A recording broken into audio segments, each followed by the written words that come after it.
Chapter 2488. Tao confirming divine pill. When old Lord Tusida's figure completely disappeared from the barrier, Sakyamuni took off the spirit ring on old Lord Tusida's finger with an expressionless face. After erasing the imprint on the spirit ring, Sakyamuni rummaged through the spirit ring and took out a divine pill with Tao rhythm flowing around it. The Tao rhythm of this divine pill is much richer than the Tao fruit. It's definitely not an ordinary divine pill. The corners of Sakyamuni's mouth were full of smiles. He knows that this divine pill with Tao rhythm flowing around it is the Tao confirming divine pill, and it's also the only one in the 8 heavens. This Tao confirming divine pill was passed down by the previous heavenly Lord Tusida. The previous heavenly Lord spent a lot of effort to refine it, and he finally succeeded in refining this Tao confirming divine pill. With this Tao confirming divine pill, I should be able to successfully reach the Tao confirming realm. When I finally become a Tao confirming realm powerhouse, that old man Tai Ching won't be able to restrain me, and the original Bet won't be able to do anything to me. After I destroy Zhuan, I will absorb all the heavenly sources of the 8 heavens, and then head to the 9th heaven. Sakyamuni laughed, then looked at the barrier in front of him. His eyes flickered and he said coldly, "The other side of this barrier should also be the 9th heaven, but it's an extremely dangerous place, even more terrifying than the natural moat. It's ridiculous that Xiao Yao Zi and the others don't have any tricks up their sleeves." After saying that, Sakyamuni looked at the transparent barrier in front of him with a sneer, and immediately left this place. The clone condensed by Sakyamuni just now was connected to his mind, although it was destroyed by an unknown force the moment it entered the other side of the barrier. However, the moment Sakyamuni's clone was destroyed, he still saw the remains of Yema Zi and Wu Lianghua. Obviously, these two were instantly destroyed as soon as they entered this place. Originally, Sakyamuni planned to remind the other heavenly lords, but he immediately gave up the idea. The 8 sky lords were originally in a relationship of mutual restraint. If one of the sky lords launched an attack on another sky, it would immediately cause the other sky lords to join forces and attack. Sakyamuni's ambition has always been great, and he is the strongest heavenly lord of the 8 heavens, but because of the restraint of the 8 heavenly lords, he hasn't dared to act recklessly for countless years. Furthermore, Sakra was extremely afraid of Hua Xia Sky Domain's Tai Ching because Tai Ching of Hua Xia Sky Domain was the most mysterious sky domain lord among the 8 sky domains. Sakyamuni is very clear that his chances of success is the heavenly lord will be very low. "Aren't you interested in the 9th heaven on the other side of the barrier?" Palace Master Wujue smiled dryly and said, "There are still many things to deal with in the 6 Desires Palace, so I don't plan to go to the 9th heaven so early." Sakyamuni nodded and suddenly said, "By the way, Palace Master Wujue, you said that your 6 Desires Palace is looking for Zhuan. What is the reason?" Palace Master Wujue smiled and said, "It's nothing, just a trivial matter." Sakyamuni sneered and said, "Palace Master Wujue, can a trivial matter make you blast open the stone gate at all costs?" Palace Master Wujue frowned. She felt that Sakyamuni didn't come with good intentions and couldn't help but take a few steps back. Sakyamuni smiled sinisterly, and the golden vertical bar between his eyebrows suddenly opened, followed by a blazing golden light bursting out. Palace Master Wujue immediately stretched out her hand and took out the ancient zither transformed from spring snow. Her jade-like hands plucked the zither strings, and invisible ripples spread out densely. Bang, bang, bang. Suddenly, terrifying shockwaves exploded, and the huge palace of desire turned into ruins. "Sakyamuni, what do you mean by this?" Palace Master Wujue's angry voice sounded from the ruins, but unfortunately, what responded to her was an even stronger attack. For a moment, the sky above the Palace of Desire was filled with the aftermath of the terrifying divine power of life and death. The disciples of the 6 Desires Palace who were nearby were all turned into nothingness by the aftermath of the terrifying divine power of life and death. Chapter 2489. Snatching the celestial origin. At this moment, Sakyamuni's entire body was wrapped in golden light. The golden vertical bar between his eyebrows was even brighter than the sun. It was as if the space between his eyebrows contained the energy of countless stars. Palace Master Wujue, on the other hand, was holding an ancient zither made of milky white energy. Her face was gloomy as she plucked the zither strings. Relying on the surging energy from the zither strings, she resisted Sakyamuni's violent energy. Yun Maozhe and Yao Xiangjuan had already been teleported out by Palace Master Wujue. Now, they were protected by the other 4 Palace Masters. These 2 were the most talented disciples of 6 Desire Palace. Naturally, they had to protect them well and not let any accidents happen to them. "Martial uncle, what's going on?" Yao Xiangjuan asked in confusion. Palace Master Jing Yun's face turned ugly. She said, "I don't know what's wrong with Sakyamuni. He actually entered Desire Palace and suddenly attacked Palace Master Wujue."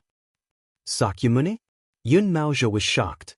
He had naturally heard of Sakyamuni's reputation. He was recognized as the strongest person in the 8 celestial domains. He was also a peerless expert who was the closest to attaining the Tao. "What should we do?"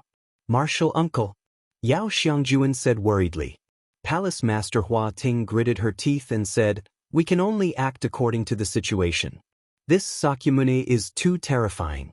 The difference between the 4 of us and Sakyamuni is too big. I'm afraid we can't even take one hit from him. Quickly, set up the palace protection array." Palace Master Jing Yun said quickly. The other palace masters nodded and immediately went to set up the palace protection array.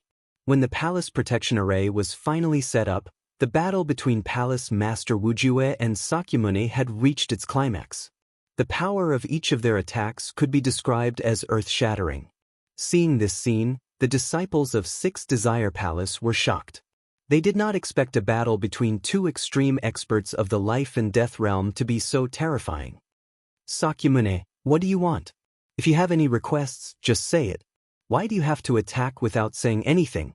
Palace Master Wujue was completely at a disadvantage. Her face was pale as she shouted at Sakyamuni. Sakyamuni took a step forward. His right Palace Master Wujue Yao Wujue Yu Wujue Wujue Wujue Wujue Wujue Wujue Wujue Wujue Wujue Wujue Wujue Wujue Wujue's Wujue Wujue Wujue was Wujue's Wujue Wujue Wujue Wujue Wujue Wujue Yu Yui Wujue was you. Bang!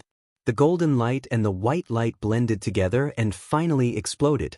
Then, Palace Master Wujue spat out a mouthful of blood and retreated several thousand miles before kneeling on the ground. Sakyamuni stopped in front of Palace Master Wujue. His whole body was surrounded by golden light, and his hands were behind his back. He looked at Palace Master Wujue indifferently and said coldly, "The origin of the 6 Desires' heavenly domain is the white snow in spring. Your Guqin, which is the manifestation of the origin, is too weak." "Sakyamuni, what exactly do you want?" Palace Master Wujue said angrily. She was attacked by Sakyamuni for no reason. Although Palace Master Wujue was afraid of Sakyamuni, it didn't mean that she wouldn't give in to Sakyamuni and get angry. Sakyamuni sneered and said, "I want your life and the source of your 6 Desires' heavenly realm. Hand over the true source of spring snow." The true origin of the 8 heavenly domains was the core of the heavenly domain. The masters of the heavenly domains wouldn't casually carry it with them. If they didn't completely refine and absorb it, it would be difficult to hide the strong aura on it. Whether it was Palace Master Wujue, Sakyamuni, or Sakyamuni Tusita Sage and the others who were pushed into the boundary by Sakyamuni, the so-called source of the heavenly domain was only a projection of energy comprehended from the true source of the heavenly domain. They couldn't casually carry the true source of the heavenly domain with them. Therefore, after Sakyamuni tricked Tusita Sage and the others into the dangerous place behind the boundary, he planned to go to the various heavenly domains to search for the source of the heavenly domain. He knew very well that Tao validation not only required sufficient comprehension, but also sufficient energy. In the 8 heavenly domains, where the energy was scarce, it was very difficult to reach Tao validation because of the lack of energy and incomplete laws. However, the laws and energy in the source of the heavenly domain were extremely rich and complete. Sakyamuni cultivated to his current realm because he thoroughly comprehended the source of the Sakyamuni domain and absorbed almost all of the source energy of the Sakyamuni domain. Sakyamuni could feel that he only needed to absorb a part of the source energy of the heavenly domain. Coupled with the Tao validation divine pill in his hand, he had an 80% chance of successfully reaching Tao validation. As for the extra source energy of the heavenly domain, Sakyamuni would naturally wait until he reached Tao validation to consolidate his Tao validation realm. After consolidating his Tao validation realm, he would deal with Zhuoan, and then leave the 8 heavenly domains for the 9th heaven. Palace Master Wu Jue's pupils shrank to the size of needles. With a fierce roar, he stared at Sakyamuni and said, "Why? You attacked me and stole the source energy of the 6 desires heavenly domain. If the other heavenly domain lords learn of this, they will immediately join forces to besiege you." Sakyamuni smiled slightly but didn't speak. Instead, he took a step forward and formed a claw with his hand. Golden light flashed like lightning as he rushed towards the sky. Boom! Boom! Palace Master Wu Jue gritted her teeth and once again summoned the ancient zither transformed from spring white snow, wanting to fight to the death. She knew that with Sakyamuni's strength that suffocated her, it was only a matter of time before she was defeated and killed. However, she couldn't let this guy get the source energy of the 6 desires heavenly domain, so she had to delay Sakyamuni for now. Inside the palace protecting Grand Array, Palace Master Jing Yun's face turned ugly. She said in a deep voice, "Palace Master Wu Jue told us to escape quickly. She also said that the source energy of the heavenly domain is in Xiangjuan's body. We must take Xiangjuan and leave the 6 desires heavenly domain smoothly." The other 3 palace masters were shocked. Hua Ting's beautiful eyes narrowed as she said, "Palace Master Wu Jue wouldn't say such things until the last moment." The rest of them fell silent. They could all hear the implied meaning in Hua Ting's words. It was obvious that Palace Master Wu Jue was at the end of her rope. "Xiangjuan, if what Palace Master Wu Jue said is true, you are the hope of the 6 desires palace. We must take you away as soon as possible," Palace Master Jing Yun said solemnly. "But, Master," Yao Xiangjuan said with some pain. "Xiangjuan, Sakyamuni is too terrifying. Do you want to die for nothing? Although I don't know what method Palace Master Wu Jue used to place the source energy of the 6 desires heavenly domain in your body, as long as you have this source energy, your cultivation speed will become extremely terrifying. You will reach the 2 extremes of life and death. Your strength will not be weaker than Sakyamuni's now. But if you die now, who will avenge Palace Master Wu Jue in the future? So you must calm down now," Palace Master Jing Yun advised seriously. Yao Xiangjuan calmed down. Palace Master Jing Yun was right. Her strength was too weak now. If she went up now, not only would she not be able to help Palace Master Wu Jue, but she would also lose her life. "Martial Ant, I understand. If I succeed in my cultivation, I will definitely kill Sakyamuni." Yao Xiangjuan's eyes were filled with killing intent. Chapter 2490. The Fall of Wu Jue. Xiangjuan, come with us. There is an extremely secretive ancient teleportation array in the palace. That teleportation array can send you directly to the border of the 6 desires heavenly region. As long as we leave the 6 desires heavenly region, the naughty Shiva shouldn't be able to find us. Palace Master Wu Jue also wants us to go to the Huaxia heavenly region. Palace Master Jing Yun said in a deep voice. Yao Xiangjuan was a little surprised. Palace Master Wu Jue and Sakyamuni were together with 4 other heavenly region lords. But now, only Sakyamuni came to the 6 desires palace. There is no news about the other 4 heavenly region lords. I'm afraid. Palace Master Jing Yun shook her head. Yao Xiangjuan's face became serious. She had already guessed what Palace Master Jing Yun said. The other 4 heavenly region lords might have met with misfortune because of Sakyamuni. "Leave quickly." Suddenly, Palace Master Wu Jue let out a shrill scream. Then, the battlefield in the distance was suddenly covered by endless golden light. Then, the entire 6 desires heavenly region was dyed golden by the golden light. "Let's go." Palace Master Jing Yun didn't waste any more time. She grabbed Yao Xiangjuan's hand and rushed towards the secretive ancient teleportation array. The ancient transmission array was located in the depths of the Desire Palace. When Palace Master Jing Yun and Yao Xiangjuan arrived here, the other 3 palace masters also followed behind with their respective disciples. Palace Master Jing Yun came to the ancient teleportation array and quickly formed hand seals.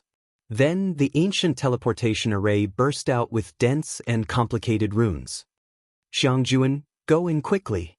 The moment the ancient teleportation array burst out with light, Palace Master Jing Yun pulled Yao Xiangjuan and stepped into the ancient teleportation array. Then, the moment the other 3 palace masters were about to step into the ancient teleportation array, the entire Desire Palace began to tremble violently. Then, the Desire Palace collapsed as a huge golden palm crushed down. You want to leave? Do you think it's that easy? Sakyamuni's majestic voice came.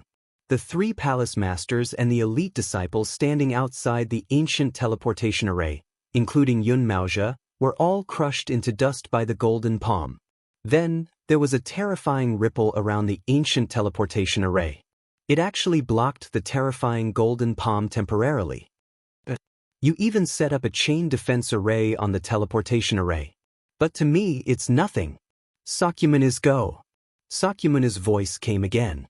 Then, the golden palm's palace, the golden palm became thicker. Palace Master Jing Yun and Palace Master Wujue and Wujue, Palace Master Wujue, Wujue Wujue Wujue, Palace Master Wujue. Wujue and Wujue Wujue Studio Wujue Wujue. After Palace Master Jing Yun and Yao Xiangjuan disappeared from the teleportation array, a golden figure slowly landed in the ruins of the Desire Palace. He looked coldly at the dim teleportation array and said coldly, "Your luck is really good." Bang. Palace Palace to the Palace to the Palace to Palace to Palace Palace Palace Palace. Was Palace Palace Palace Palace. Palace Master Wujue spat out a mouthful of blood. She looked at Sakyamuni with hatred and said coldly, "I have already notified the other heavenly lords. You will be besieged by the other heavenly lords." Sakyamuni laughed and said, "Wujue, didn't you leave the stone gate space in advance because you felt that something was wrong? Otherwise, why would you leave there? Do you think I will be so reckless when I brazenly invade your 6 Desires Palace?" Palace Master Wujue's pupils shrank. Her delicate body trembled. She said in disbelief, "Tusita Sage and the others? It's not what you think. I can't kill the 4 of them alone. The 4 of them have all entered the other side of the barrier." Speaking till here, Sakra's gaze revealed a proud look as he continued, "Back then when I created my clone, do you know what I saw?" Palace Master Wujue was silent. She knew that Sakyamuni's next words will definitely not be good news. "I saw the corpses of Yema Z and Immeasurable Photon, who were in a hurry to enter the barrier. They died the moment they entered the barrier. Of course, my clone was only able to see their corpses before it was destroyed. Then I lied to Old Lord Tusita and Xiao Yaozi. I said that although it is dangerous inside, it is indeed the 9th heaven, and the danger is much weaker than the heavenly moat. Then Old Lord Tusita and Xiao Yaozi entered the barrier." Sakyamuni's mouth was full of pride. He was also a little surprised that he could eliminate the 4 heavenly lords so effortlessly. In addition to Palace Master Wujue in front of him, only Great Brahma and Tai Ching are left in the 8 heavens. Sakyamuni never put Great Brahma in his eyes. If he wants to destroy Great Brahma, he can do so with a flick of his finger. After listening to Sakyamuni's narration, Palace Master Wujue felt extremely regretful. She regretted not reminding Old Lord Tusita and Xiao Yaozi of the dangers on the other side of the barrier. Unfortunately, because of Palace Master Wujue's selfishness, Old Lord Tusita and Xiao Yaozi died, and because of that, she also lost her life. "Wujue, I told you so much not to show off, but to let you know that you still have a way out. Now I have changed my mind. I don't need your life, I only need the origin of your 6 desires heavenly realm. When the time comes, I can make you my dog." Sakyamuni said lightly. Palace Master Wujue laughed, and her laughter was full of mockery. Sakyamuni felt unhappy in his heart and slapped Palace Master Wujue to the ground. "Sakyamuni, you'd better kill me. You will never get the origin of the 6 desires heavenly realm." Palace Master Wujue mocked. Sakyamuni snorted coldly and lifted Palace Master Wujue up. Then, his powerful consciousness began to search inch by inch in the Six Desires starfield. After a while, Sakyamuni's expression became extremely ugly because he did not find any aura of the heavenly realm's origin in the Six Desires starfield. Sakyamuni had already absorbed all the origin energy of the Sakyamuni domain and was extremely sensitive to the energy of the origin. However, he did not feel any of it here. No, you put the heavenly realm's origin in that little girl? Sakyamuni suddenly looked at Palace Master Wujue in anger. Previously, when he killed the other palace masters of the Desire Palace, he sensed the aura of Yao Xiangjuan who was teleported away. At that time, he felt that the aura of this girl was familiar. He did not pay attention to it before, but now that he thought about it, wasn't that the aura of the heavenly realm's origin? Palace Master Wujue only sneered and did not speak. If that's the case, then you will die. The Six Desires heavenly realm's origin is not only in the Six Desires heavenly realm, other heavenly realms also have it. I can still find another one, and you will die. Sakyamuni did not waste any more words. His right hand grabbed Palace Master Wujue's head, and golden light exploded. Palace Master Wujue's entire body was annihilated in the blazing golden light. After doing this, Sakyamuni left the Six Desires starfield. Looking at the Six Desires starfield from afar, Sakyamuni waved his sleeve, and countless golden rain shot out. The Six Desires starfield was completely turned into nothingness in this wave of golden rain. There will be no more Six Desires Palace in the future. I advise you not to go to the 64th floor of the Tower of Hanno so early, or else. Crepe Myrtle Star Sovereign did not finish his sentence, but he knew that Juan understood what he meant. After all, some words did not need to be said so clearly. Juan smiled and said, "Senior, don't worry. I also know some things. I also plan to continue cultivating in the Tower of Hanno for a while before ascending to the 64th floor." Although Zhuoan did not fear Great Brahma at all, the special energy in the Tower of Hanno could resonate with Tao intent. Therefore, Zhuoan wanted to use this time to see if he could improve the power of his Tao intent. He always felt that the 9th level Tao intent was broad and profound. The more he studied it, the more he felt that it was extraordinary and terrifying. Moreover, after he entered the 9th level Tao intent, he discovered that he had only entered the threshold of the 9th level Tao intent. It was only slightly better than the trace of 9th level Tao intent he had comprehended in the heavenly domain of Huaxia. He had not even comprehended the power of the 9th level Tao intent's deeper level. And now, the energy in the Tower of Hanno could promote the power of Tao intent. Why would Zhuoan not want to do it? However, the energy on the 60th floor had little to no effect on Zhuoan, so Zhuoan planned to enter the 61st floor. Senior Crepe Myrtle, I told you the method to decrypt the Tower of Hanno. How confident are you in entering the 64th floor now that you have mastered the method? Zhuoan looked at Crepe Myrtle Star Sovereign and asked. Crepe Myrtle Star Sovereign scratched his head awkwardly and said with a smile, I didn't understand the formula you mentioned at first, but after studying it for a while, I gradually figured out the pattern. Now, I have 100% confidence in entering the 64th floor of the Tower of Hanno. If that's the case, then come with me, Senior. The energy on the 60th floor is no longer of much use to us. As long as the riddle of the 64th floor is not solved, Great Brahma will not appear, Zhuoan said. Crepe Myrtle Star Sovereign nodded. Although he had mastered the method, he did not dare to rashly go up. He was not confident that he would be a match for Great Brahma. However, if he joined Zhuoan, he felt that his chances would be much higher. Although Zhuoan's cultivation was not particularly high on the surface, Crepe Myrtle Star Sovereign could feel that Zhuoan's strength was not as simple as it appeared on the surface. After reaching an agreement, Zhuoan solved the riddle of the 60th floor. Then, a staircase appeared on the 60th floor. Zhuoan and Crepe Myrtle Star Sovereign both went up the staircase to the 61st floor. As soon as they entered the 61st floor, a surge of unusual energy rushed into Zhuoan's body like a vortex. Zhuoan almost cried out. Taking out a futon, Zhuoan and Crepe Myrtle Star Sovereign sat down cross-legged and began to absorb the energy. Chapter 2492. The Tower of Hanoi exploded. This kid's doppelganger is already terrifying enough, but even his main body is so powerful. The Purple Star Monarch looked at Zhuowen's figure with a complicated expression.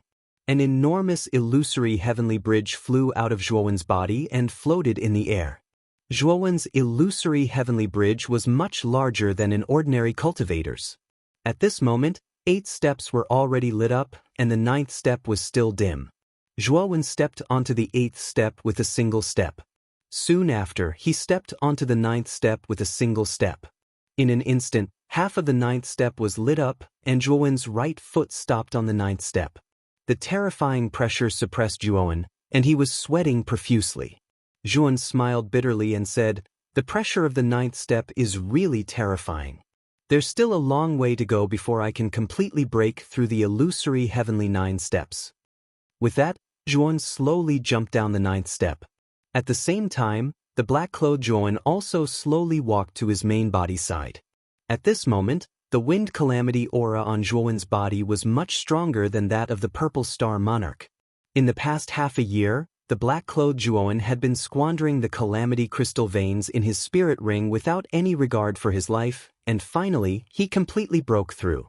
If not for the fact that he was still in the Tower of Hanoi, the black-clothed Zhuowen would have immediately ushered in the 20th wind calamity. The Purple Star Monarch looked at the black-clothed Zhuowen with some fear, but he was extremely puzzled. He had also broken through the 20th wind calamity. As long as he left the Tower of Hanoi, the 20th wind calamity would descend. Logically speaking, he and Zhuowen should be in the same realm. However, for some reason, he found that the wind calamity aura on Zhuowen's doppelganger was much stronger than his. Purple Star Sovereign knew that this might be because Zhuowen's avatar had an extraordinary background. "Brother Zhuo, once you solve the riddle of the 64th floor, the Tower of Hanoi will be opened, and Lord Brahma will descend.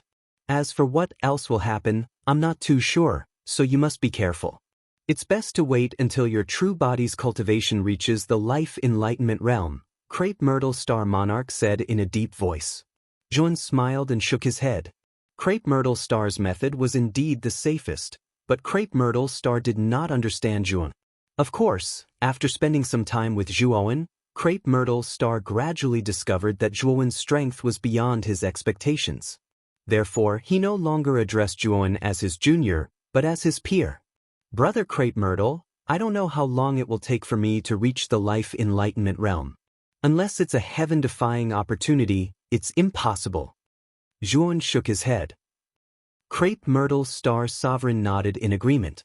Although there was only half a step between the half-step void realm and the life enlightenment realm, this half a step was like the difference between heaven and earth.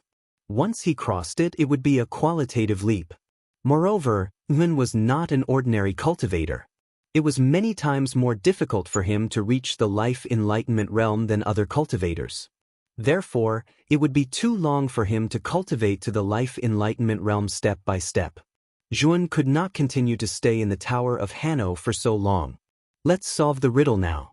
Lord Brahma's cultivation is only at the life enlightenment realm. Although he has grasped the heaven domain's origin, his comprehension shouldn't be high. His strength should be around the death enlightenment realm at most." Zhuowen's eyes flickered. With his current strength, he really did not fear Lord Brahma. Although he had never fought against an expert in the death enlightenment realm, even an expert in the life and death realm couldn't kill him.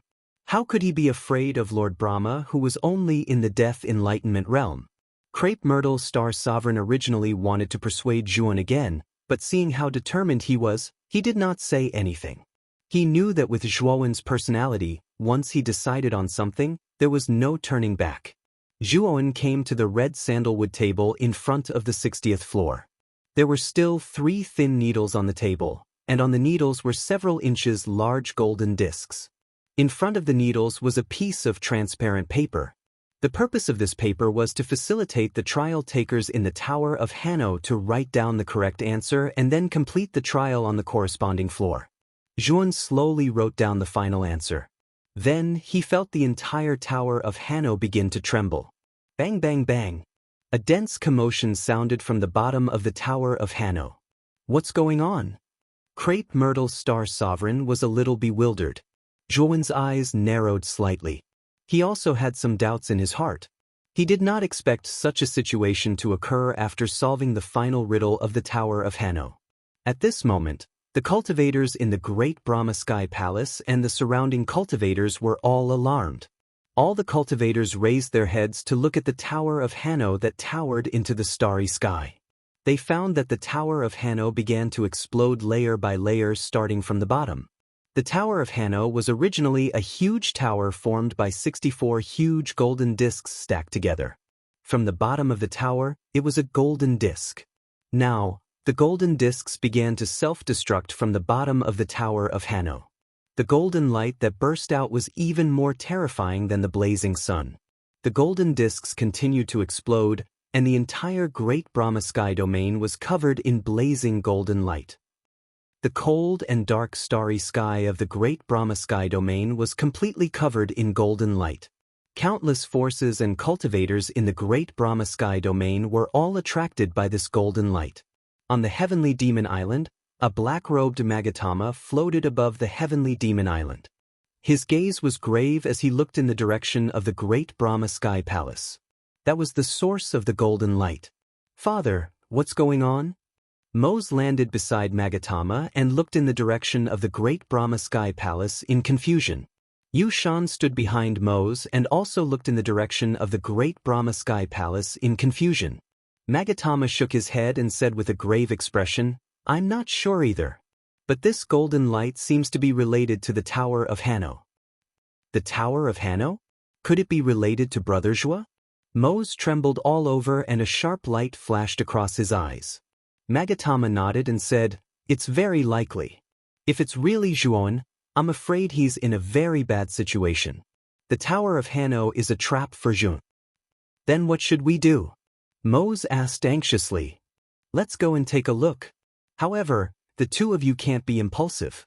Although you have a good relationship with Zhuon, it's unwise to offend the Great Brahma Sky Palace because of him. So, when the time comes, the two of you better behave. Otherwise, I won't take you there." Magatama looked at Mose and Yushan seriously. He knew that Mose and Yushan had a good relationship with Zhuon, so he had to remind them in advance. Mose cupped his fists and said, "Father, don't worry. I know what to do." Yushan also cupped her fists and nodded. Chapter 2493. Goddess Luo reappears inside the half-moon hall. Yuezu and Elder Waning Moon stood side by side. Behind them, the cold-eyed Tong Chime stood proudly. Something happened at the Tower of Hanno. "Let's go and take a look." Yuezu's eyes were solemn as she led Elder Waning Moon and Tong Chime into the ancient teleportation array. The moment Tong Chime entered the ancient teleportation array, her eyes fell on the source of the golden light. She muttered, "Is that you?" In addition to the Half-Moon Hall and Heavenly Devil Island, the ancestors of the Qi Refinement Sword Sect, White Jade Pavilion, and Flower Butterfly Valley all teleported to the Great Brahma Sky Palace. Not only the 5 great sects, but countless sects and unaffiliated cultivators all rushed towards the Great Brahma Sky Palace like a swarm of locusts. When Magatama brought Yushan and Emoji near the Great Brahma Sky Palace, he found that there were already many cultivators gathered nearby. Most of these cultivators were from the sects near the Great Brahma Sky Palace. Then, Magatama's gaze fell on the sky above the Great Brahma Sky Palace. There was a huge golden praying mat floating in the air. The 3-headed, 6-armed Great Brahma sat quietly on the golden praying mat while the golden armored war god, Lei Gaocheng, stood silently beside Great Brahma. Emotion noticed that Great Brahma, who originally had an indifferent expression, had a smear of excitement in his dark golden eyes. When Emotion saw this, he let out a soft sigh in his heart. He knew that Zhuowen was definitely inside the pagoda of Hanat. "Brother Magatama, what happened here?" A crisp voice sounded. Magatama turned around and saw Yuezu slowly walking over with Elder Waning Moon and Tong Chime. Yuezu looked at Magatama with a faint smile. Magatama hurriedly stepped forward. Yuezu was the strongest person in the 10 great sections. He was a half-step Void Sky 9th-step cultivator. He was much stronger than Magatama, who was at the peak of Void Sky 8th step. Magatama naturally didn't dare to be careless. I just got here too. It seems like the puzzle in the Tower of Hanner has been solved by someone, Magatama guessed. Oh, could it be Crepe Myrtle's Star Sovereign? I remember that the Crepe Myrtle Star Monarch was trapped in the Tower of Hanoi for countless years. If anything happens to the Tower of Hanoi, it must be related to the Crepe Myrtle Star Monarch, Uezu said. Magatama smiled and said, it might not be Crepe Myrtle's Star Sovereign. It could also be that Zhuowen's talent is extremely terrifying. Back then, Great Brahma also left an imprint on Zhuowen's body. Zhuowen. Uezu revealed a surprised expression and then looked at Elder Waning Moon and Tong Chim. She had never seen Zhuowen before, but she often heard about him from Elder Waning Moon and Tong Chime. What surprised Uezu even more was that both Elder Waning Moon and Tong Chime held Zhuowen in high esteem. However, Uezu didn't believe it. After all, Zhuowen was just a junior. What kind of great ability could he have? I remember that Zhuowen participated in the last Interstellar Tournament, right? And it's only been a few hundred years since the Interstellar Tournament. Can this kid really solve the Tower of Hanner?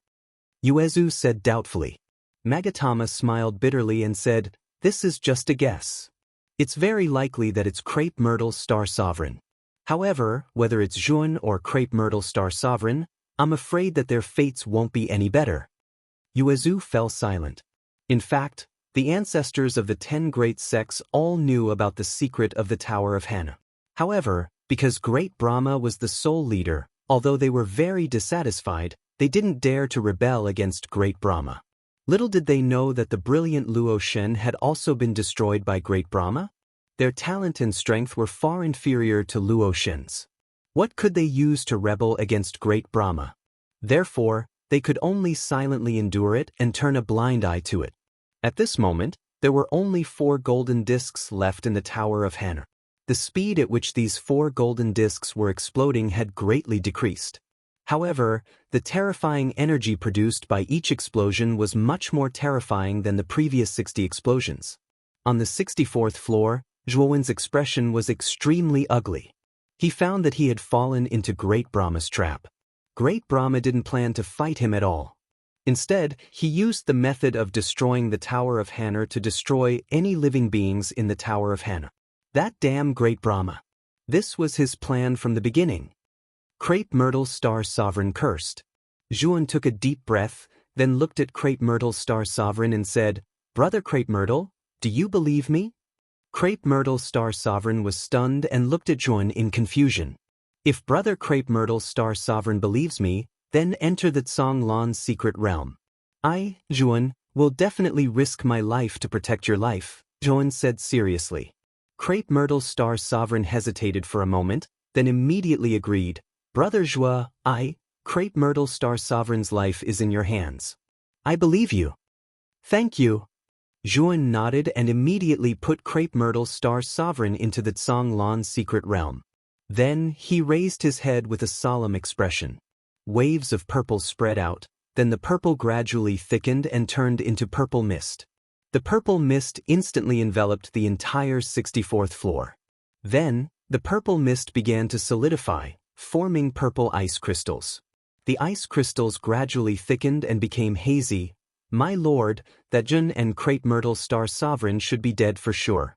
This way, you can obtain the true heaven domain origin without any effort. My lord is indeed wise, Lei Gaochang couldn't help but say in admiration. At this moment, Lei Gaochang's aura was grand. He had actually advanced to the half-step void sky 9th step. Clearly, Lei Gaochang's advancement was due to Lord Brahma. Lord Brahma smiled but didn't say anything. But in next to no time, his expression changed, and the golden cushion he sat on suddenly exploded. Lei Gaochang, who was still praising Lord Brahma, was immediately blasted into powder by the terrifying force, turning into nothingness. Lord Brahma retreated a few thousand steps in a sorry state, staring ahead with a gloomy gaze. At the place where the golden futon had exploded, a beautiful figure in a white dress was floating slowly. It was an extremely beautiful woman in white. Her white clothes fluttered without wind, like a fairy from the 9 heavens, ethereal and mysterious. It's a life comprehension realm expert. Heavens, when did another life comprehension realm expert appear in our Great Brahma region? I've never seen this woman before. From the looks of it, she seems to have a grudge with Lord Brahma. She actually sneaked an attack on Lord Brahma. Magatama and Uezu's pupils shrank. Although the white-clothed woman in front of them was extremely unfamiliar to them, her peerless figure was actually extremely similar to the Luoshan from countless years ago. It's Luoshan. Magatama and Uezu both muttered in their hearts. Lord Brahma looked at the white-clothed woman who had appeared out of nowhere and asked coldly, "Who are you?" The white-clothed woman raised her head slightly. Her cold eyes seemed to be able to pierce through one's heart. She said indifferently, "Lord Brahma, the extreme west. Don't you have any impression of it?" Lord Brahma's pupils constricted as his expression turned ugly. "Luoshan? You didn't expect me to still be alive, did you? Today I, Luoshan, have returned to take revenge for the destruction of the palace, the deceit, and the death of my life." The white-clothed woman gently tapped her foot in the starry sky. Immediately, an invisible ripple spread out, and the white-clothed woman disappeared on the spot. Chapter 2494. Fire Phoenix. Great Brahma snorted coldly, clenched his 6 arms into fists and punched out. Boom! Terrifying shockwaves exploded in the starry sky. Then, Great Brahma and the woman in white each retreated a few thousand steps and faced each other. The cultivators in the starry sky had already retreated far away when the two of them collided. The battle between two great experts of the life-comprehending realm, even if it was the aftermath of the battle, was still extremely terrifying to them. As long as they came into contact with the slightest bit of it, they would be blasted into dregs. Even experts like Magatama and Uezu didn't dare to get close to the battlefield and retreated far away. The power of the Life Enlightenment Realm's mysterious life divine power was far stronger than that of cultivators below the Life Enlightenment Realm. It wasn't something that cultivators below the Life Enlightenment Realm could withstand, not even the aftermath. Bang, bang, bang. The white-dressed woman and Great Brahma's battle became more and more intense. Terrifying shockwaves rippled outwards, forming circular ripples. Wherever they passed, the starry skies would explode and shatter like shattered glass. The starry sky exploded, forming a terrifying black hole. The powerful suction force sucked in the cultivators who were close to the black hole. The golden light and the white light suddenly merged together, and then the white-clothed woman and Great Brahma separated again. The onlookers were surprised to find that Great Brahma's injuries were more terrifying than the woman in white's. Clearly, Great Brahma had been at a disadvantage in the battle just now. So strong. Luoshan came prepared this time, Uezu said with some surprise. Magatama also nodded and smiled bitterly. Uezu, don't forget Great Brahma's trump card. Uezu frowned and fell silent. Although she hoped that Luoshan could win, she knew that the chances were not high. Great Brahma wiped the blood from the corner of his mouth and stared gloomily at the white-clothed woman in front of him. He said coldly, "I really didn't expect you to become so strong after making a comeback. If I'm not wrong, you're already at the peak of the life comprehension realm. You're not far from the death comprehension realm. Your talent is truly terrifying."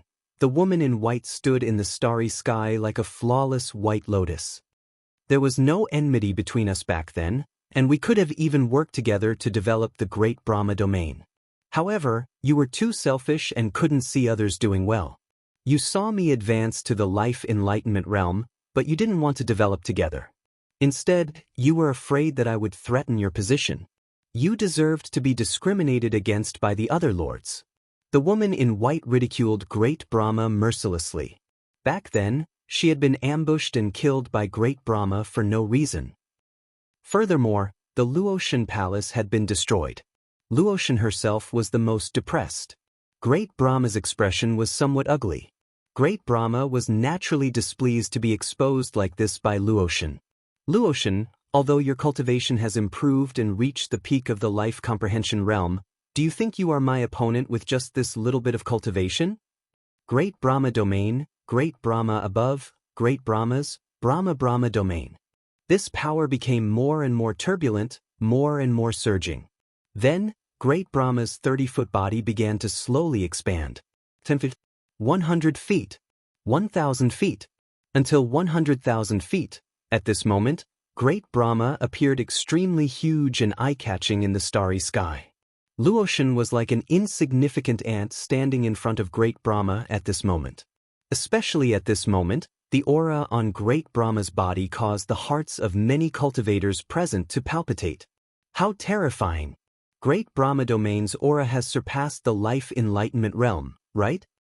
Magatama said with a serious look. He used the origin of the heavenly domain. Uezu sighed.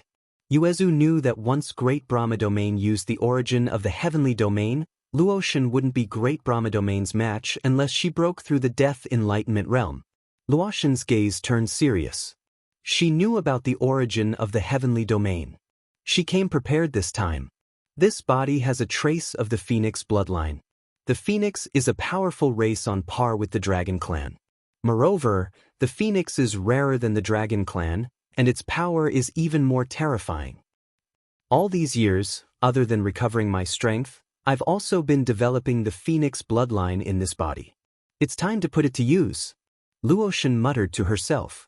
A spark ignited at the end of her fluttering sleeve. The spark was like a blazing fire. Luotian's petite body was immediately ignited by the red spark, turning into a boundless sea of fire. The surging flames continued to spread in the starry sky. Everything within a radius of 30,000 meters was enveloped by the flames.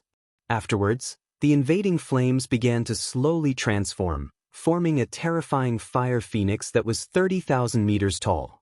A clear bird cry resounded. Countless fire phoenixes formed by flames soared into the sky and pounced on great Brahma domain, who had transformed into a 10,000 feet tall giant. Great Brahma frowned slightly and snorted coldly. His 6 arms, which were as huge as mountains, suddenly clenched and smashed over. Golden light exploded and the starry sky trembled. Rumble! The two collided violently. Endless sparks flew. Each spark was dozens of feet tall, like a huge fireball. Bang, bang, bang. At the moment of collision, the two continued to collide. Countless sparks formed a terrifying rain of fire. Many of the surrounding cultivators were caught off guard and were touched by the rain of fire. They were immediately burned to ashes. So strong. Since when did this Luotian become so strong? And that trump card of his is way too strong. To think that he can fight against great Brahma who has used the source of the heaven region to such an extent.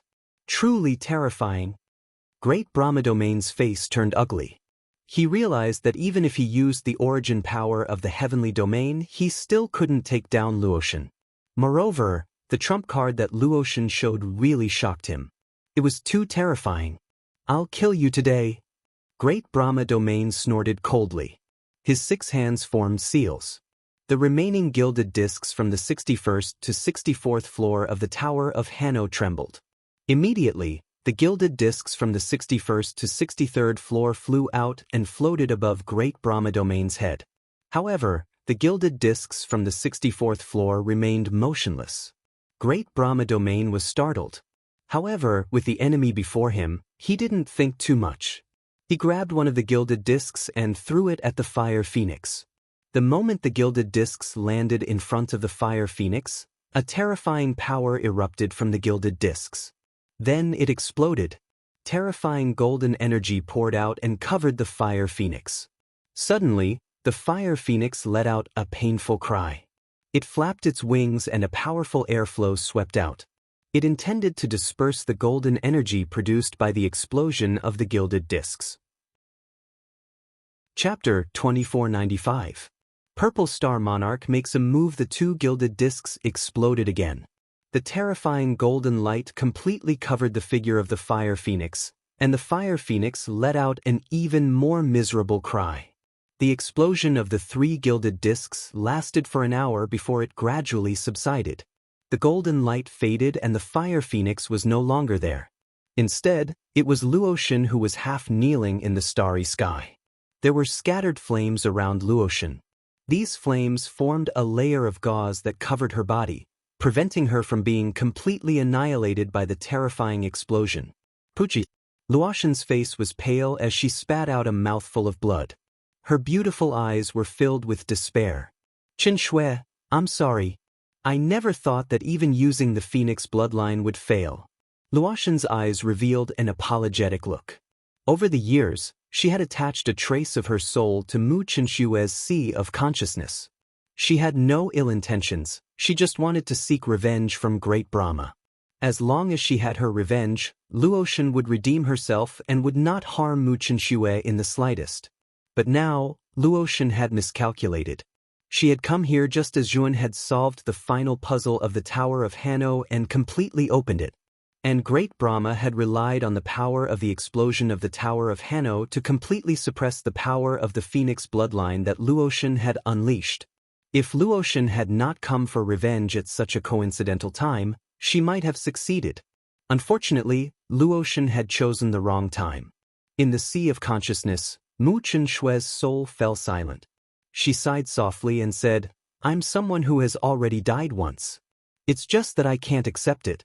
I haven't seen my husband again. Luotian revealed a look of guilt, but she did not answer. She knew that this was her mistake, causing the two of them to be finished. Great Brahma stepped forward step by step.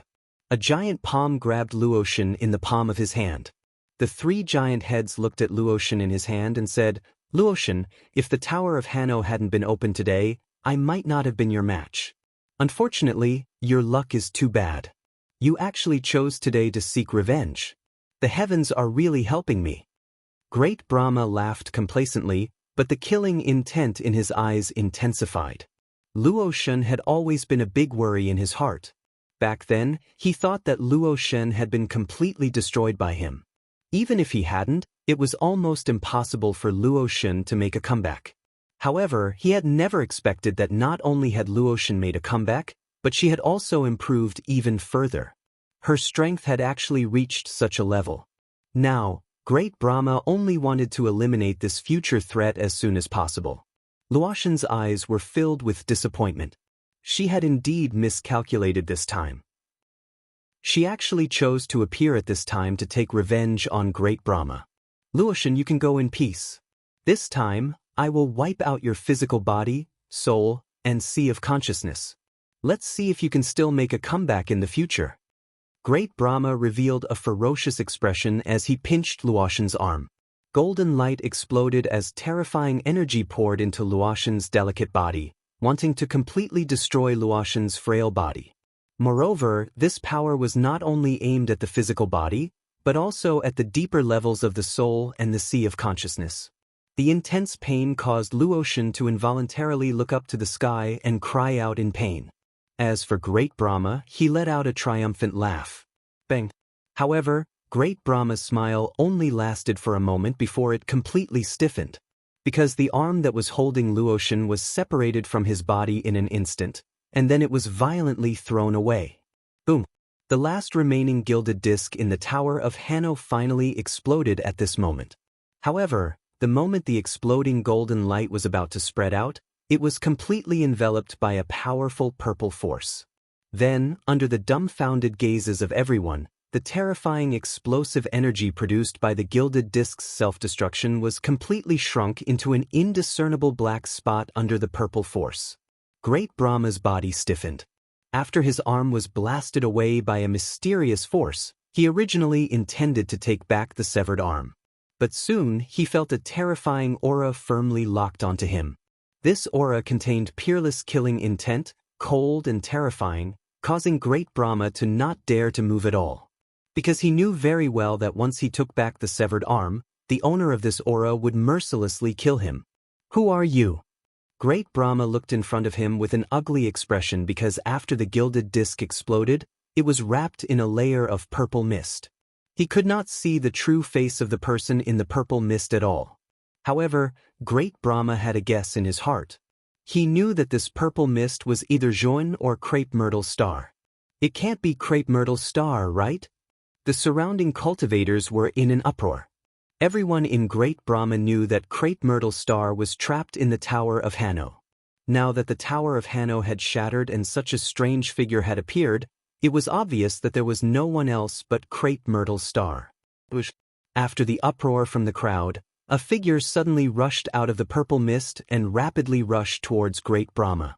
Everyone saw that this figure had disheveled hair, and there were broken chains on all 4 limbs of his body. Obviously, this person should have been chained somewhere before, but now he had broken free. Great Brahma, you old bastard, this star will destroy you today. As soon as this strange person appeared, extreme lightning, extreme fire, and extreme wind surged out of his body. His every move was basically extreme energy. Boom! Great Brahma had already recovered his severed arm. Immediately, his 6 arms blasted out. Golden light soared into the sky like pillars of water, dyeing the entire starry sky golden yellow. The two collided hundreds of times in an instant and then retreated at the same time. Great Brahma retreated hundreds of steps, while the strange person retreated nearly 1,000 steps. Crepe Myrtle Star? Great Brahma's expression was very ugly. He stared at Crepe Myrtle Star as if he could not believe that he was still alive and had survived the 20th wind disaster to become a true 3rd-level true god. Logically speaking, even if Crepe Myrtle Star was not killed by the explosion of the gilded disc on the last floor of the Tower of Hanno, he should have died under the 20th wind disaster. Great Brahma knew better than anyone how terrifying the 20th wind disaster was. It was definitely more powerful than the explosion of the gilded disc. But now, Crepe Myrtle Star appeared in front of him alive, and he seemed to be unharmed. Old bastard, you're stronger than before, but it doesn't matter.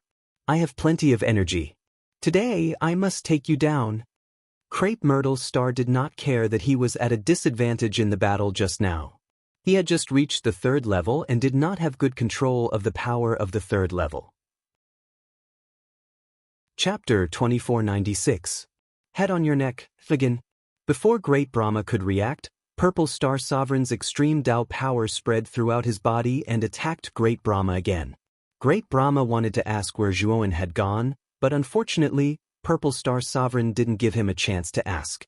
Furthermore, Great Brahma was shocked to find that Purple Star Sovereign was getting stronger as the battle went on. In other words, he had a better grasp of the 3 extreme realms.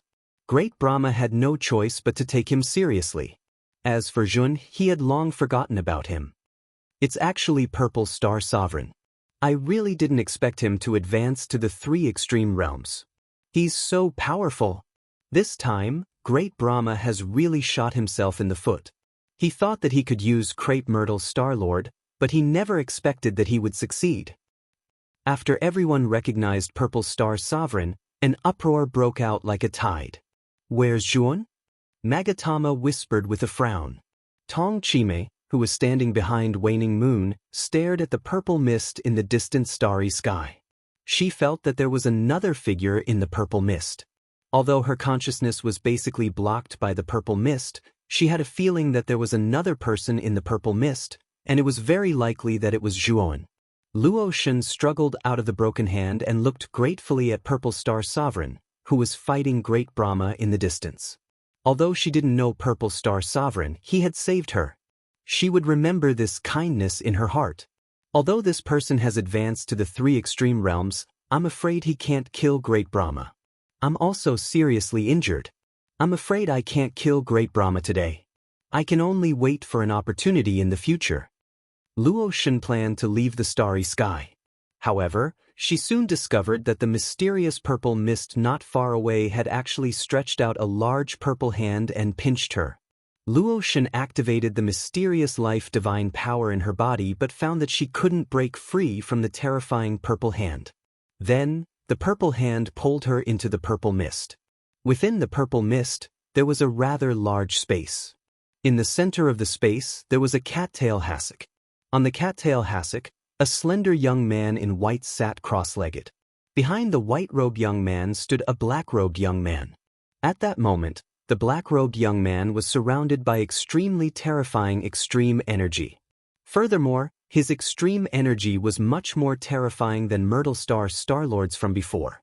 The black-clothed youth held a golden pagoda-shaped artifact in his right hand. Upon closer inspection, this pagoda-shaped artifact was a miniature version of the Tower of Hanoi. It's you? When Luo Shen's gaze fell on the face of the young man in white, She immediately opened her mouth wide and looked at the latter in disbelief. The young man in white slowly turned his head and smiled at the surprised Luotian. "We meet again. I wonder how my wife is doing?" Luotian shuddered. Although the young man in white had a smile on his face, she could feel the deep coldness and strong killing intent in his smile. "Your wife is doing very well. I didn't take over her body and chose to live in symbiosis. As long as I take my revenge, I will immediately send myself to the afterlife and will never harass Chen Shui again," Luotian hurriedly said. At this moment, Luotian's heart was filled with panic. The moment she saw the young man in white in front of her, she had already thought of the young man she met when she was in the cloudy clear round void. At that time, Yuan was only at the void sky 7 steps. In her eyes, he was just an ant-like existence. Back then, he was an insignificant little fellow that she could destroy with a flip of her hand. But now, that ant from back then, just the killing intent he revealed was enough to make her heart skip a beat. Yuan glanced at Luotian. Immediately, his powerful divine sense drilled into Luotian's forehead. Yuan's divine sense was so powerful that it was comparable to the 2 extremes of life and death. Luotian's divine sense was indeed nothing in his eyes. After withdrawing his divine sense, Yuan's expression eased quite a bit. Luotian did not lie. He had indeed found Chen Shui's divine sense in Luotian's divine sense. Moreover, Chen Shui's divine sense was quite strong, almost on par with Luotian's. Moreover, it was well preserved. However, Chen Shui's divine sense was currently sealed for some reason. This also meant that Chen Shui's divine sense could sense the outside world, but she could not control her body. Right now, the control of her body was under the control of Luotian's divine sense. "Are you serious? As long as you take your revenge, you'll immediately give control of your body to Chen Shui?" Yuan looked at Luotian with a strange gaze. Luotian seriously said, "Relax, Luotian, have already made a vow to the heavens. I will definitely keep my word." Yuan nodded and slowly walked in front of Luotian.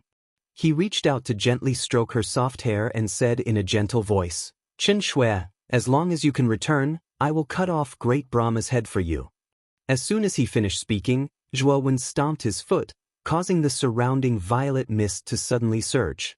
After that, the black-clothed Yuan entered his main body. Instantly, Yuan's aura rose steadily to an extremely terrifying level. "Wait for me." After Yuan said this, he tore through the air and the purple mist completely dissipated at this moment. Luotian watched his back as he left, and her beautiful eyes were filled with a complicated look. At this moment, Purple Star Sovereign was sent flying again. Blood flowed from the corner of his mouth and his face was slightly pale. Although Purple Star Sovereign had reached the 3 extreme realms, there was still a gap between him and Great Brahma, who had the source energy. Just as Crepe Myrtle was about to charge forward again, he was stopped by a palm. Purple Star Sovereign looked at Yuan in confusion and said, "Brother Zhuo, what are you? Let me do it." Yuan said with a faint smile. Purple Star Sovereign hesitated for a moment before nodding. Yuan was much stronger than him. Moreover, it was thanks to the mysterious alchemy fire on Yuan that he was able to survive the 20th storm. Great Brahma looked at the white-clothed youth with a gloomy expression. His eyes were filled with killing intent. He knew that the reason why the Tower of Hanno failed was probably because of Yuan. "Where's the source core in the Tower of Hanno?" Great Brahma asked coldly. "Are you talking about this?" Yuan flipped his right hand and the small Tower of Hanno appeared in his palm. "It's really with you. Bring it over." Great Brahma's eyes revealed a greedy look. He stomped his right foot and rushed toward Yuan. His 6 arms blasted out one after another, spewing out golden light like a terrifying sun. Yuan flipped his right hand again and put away the source core. Then he clenched his right hand into a fist. The 3 terrifying extreme energies of extreme lightning, extreme fire, and extreme wind began to condense on his fist, fusing into an even more mysterious power. "I promised my wife that I would make her appear in front of me again. The price is to take your head," Yuan said softly as he stomped his left foot forward. Instantly, the surrounding starry sky collapsed with him as the center. Then, his right fist followed the momentum of his body and blasted out, smashing heavily in front of Great Brahma. When Zhuowen's fist landed in front of Great Brahma felt the pressure of death. This was the first time he had felt this pressure in countless years. Then, he found that his limbs were slowly eroding away, and his body gradually disappeared. A blood-curdling scream rang out. Then, Great Brahma's huge body collapsed and disappeared into nothingness. Only 3 huge heads were still floating in the starry sky. However, the eyes of the 3 heads had already lost their vitality. Chapter 2497. Taking over as the Lord of the Heavenly Region with a wave of his sleeve, Zhuowen tossed the 3 heads toward Luotian, who was still in a daze. Great Brahma is dead. Your revenge has been avenged. Zhuowen's eyes were indifferent. After advancing to the 3 extreme realms, Zhuowen's strength had increased by too much. Purple Star Sovereign only had the body of a human. After advancing to the 3 extreme realms, his strength was close to the enlightenment of Death Realm. On the other hand, Zhuowen's clone was the Devourer King's body. With the Devourer King's body advancing to the 3 extreme realms, his strength naturally surpassed the enlightenment of Death Realm. Just the clone's strength alone was comparable to the 2 extreme realms of life and death. Moreover, this time, Zhuowen had merged his clone with his main body. With the 2 of them combined, his strength had risen to a terrifying level. He was probably on par with Palace Master Wuju. In addition, Zhuowen had attacked with his full strength. It would be strange if Great Brahma could block it. Luotian stared at the 3 heads in front of her in a daze. These 3 heads were the real Great Brahma's head. Luotian repeatedly used her divine sense to check and found that Great Brahma's aura was indeed gone. Whether it was his body or soul, there was no trace of him. It was clear that Great Brahma's body and soul had been destroyed in the attack just now. After a long time, Luotian sighed and stood up. She bowed deeply to Zhuowen and said, "Thank you for avenging me." Zhuowen calmly said, "Don't be mistaken. I didn't do it for you. I did it for my wife. Can you hand over control of the body to my wife now?" Luotian nodded and said, "If you want Chen Shui to regain control of the body, you have to expiate her soul. However, expiating her soul requires a very complicated ceremony." Zhuowen nodded and said, "All right. After I'm done with my matters here, I'll find a quiet place for you." Luotian cupped her hands at Zhuowen and said gratefully, "Thank you." Zhuowen nodded and didn't say anything. That was because the surrounding cultivators were gathering around them. The people at the front were all familiar to Zhuowen. They were Elder Waning Moon and Tong Chimei from Half Moon Hall. However, there was a tall woman in moon-white robes standing in front of them. Yin guessed that this tall lady should be the Half Moon Hall's ancestor, Yuaz. As for the 3 people beside the Half Moon Hall, Zhuowen knew all of them. They were Magnuma, Mog, and Yushan from the Heavenly Devil Island. "Brother Zhua, I didn't expect you to be so powerful when you returned to the Great Brahma domain after so many years." Magatama hurriedly stepped forward and greeted Zhuowen. However, his eyes were filled with complicated emotions. As for Mose and Yushan, who were following behind Motion, they became extremely uneasy. Their gazes toward Zhuowen also became somewhat evasive. Thinking about how Zhuowen's cultivation base was similar to theirs back then, but now he could already kill the Great Brahma domain, the 2 of them didn't know how to greet him. Zhuowen nodded slightly at Mog and Yushan as a form of greeting. From Mog and Yushan's expressions, one could still see their concerns. In the past, the difference in cultivation base between them wasn't that great, so they could become good friends. However, the gap in cultivation base between them was huge now. Zhuowen naturally didn't mind the difference in cultivation base. However, Mog and Yushan were clearly a little cautious and minded it. However, Zhuowen didn't say much. This matter couldn't be forced. "Greetings, Brother Zhua." Yuezu led Elder Waning Moon and Tong Chimei to hurriedly greet Zhuowen. There was a hint of eagerness in his tone. An expert who could kill the Great Brahma domain was someone they didn't dare to take lightly. Zhuowen smiled slightly at Tong Chimei. The latter's expression was calm. She also nodded at Zhuowen, but didn't say anything. "Brother Zhua, you should be the one who solved the puzzle in the Tower of Hanno, right?" Yuezu suddenly asked Zhuan. Zhuan nodded and didn't deny it. Only he and the crepe myrtle star had come out of the Tower of Hanno. However, he was much stronger than the crepe myrtle star. Apart from Zhuan, there really couldn't be a second person. Then, the heavenly domain origin hidden in the Tower of Hanno is also in your hands? Yuezu asked again. Zhuan narrowed his eyes and glanced at Yuezu. He thought that Yuezu really knew a lot. However, he didn't intend to hide it and just nodded. With the strength that Zhuan had displayed, there were very few people in the Great Brahma domain who could be his match. Not to mention the Great Brahma domain, there were probably only a handful of people in the entire 8 heavens who could pose a threat to him. Yuezu's eyes were filled with excitement. He immediately looked at Zhuan seriously and knelt on one knee. Brother Zhua, since you have obtained the Great Brahma domain origin and defeated the Great Brahma domain, you are the new ruler of the Great Brahma domain. I hope you can take over the position of ruler of the Great Brahma domain. Yuezu's voice was very loud, and all the cultivators present heard it clearly. To Zhuan's surprise, after Yuezu made this request, these cultivators actually followed suit and knelt on one knee on the ground, begging Zhuan to take over as the new ruler of the heavenly domain.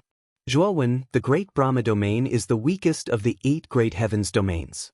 Originally, there was only one Great Brahma who reached the void sky 9th step, but because of Great Brahma's selfishness, the development of the entire heaven domain and the production of experts was limited.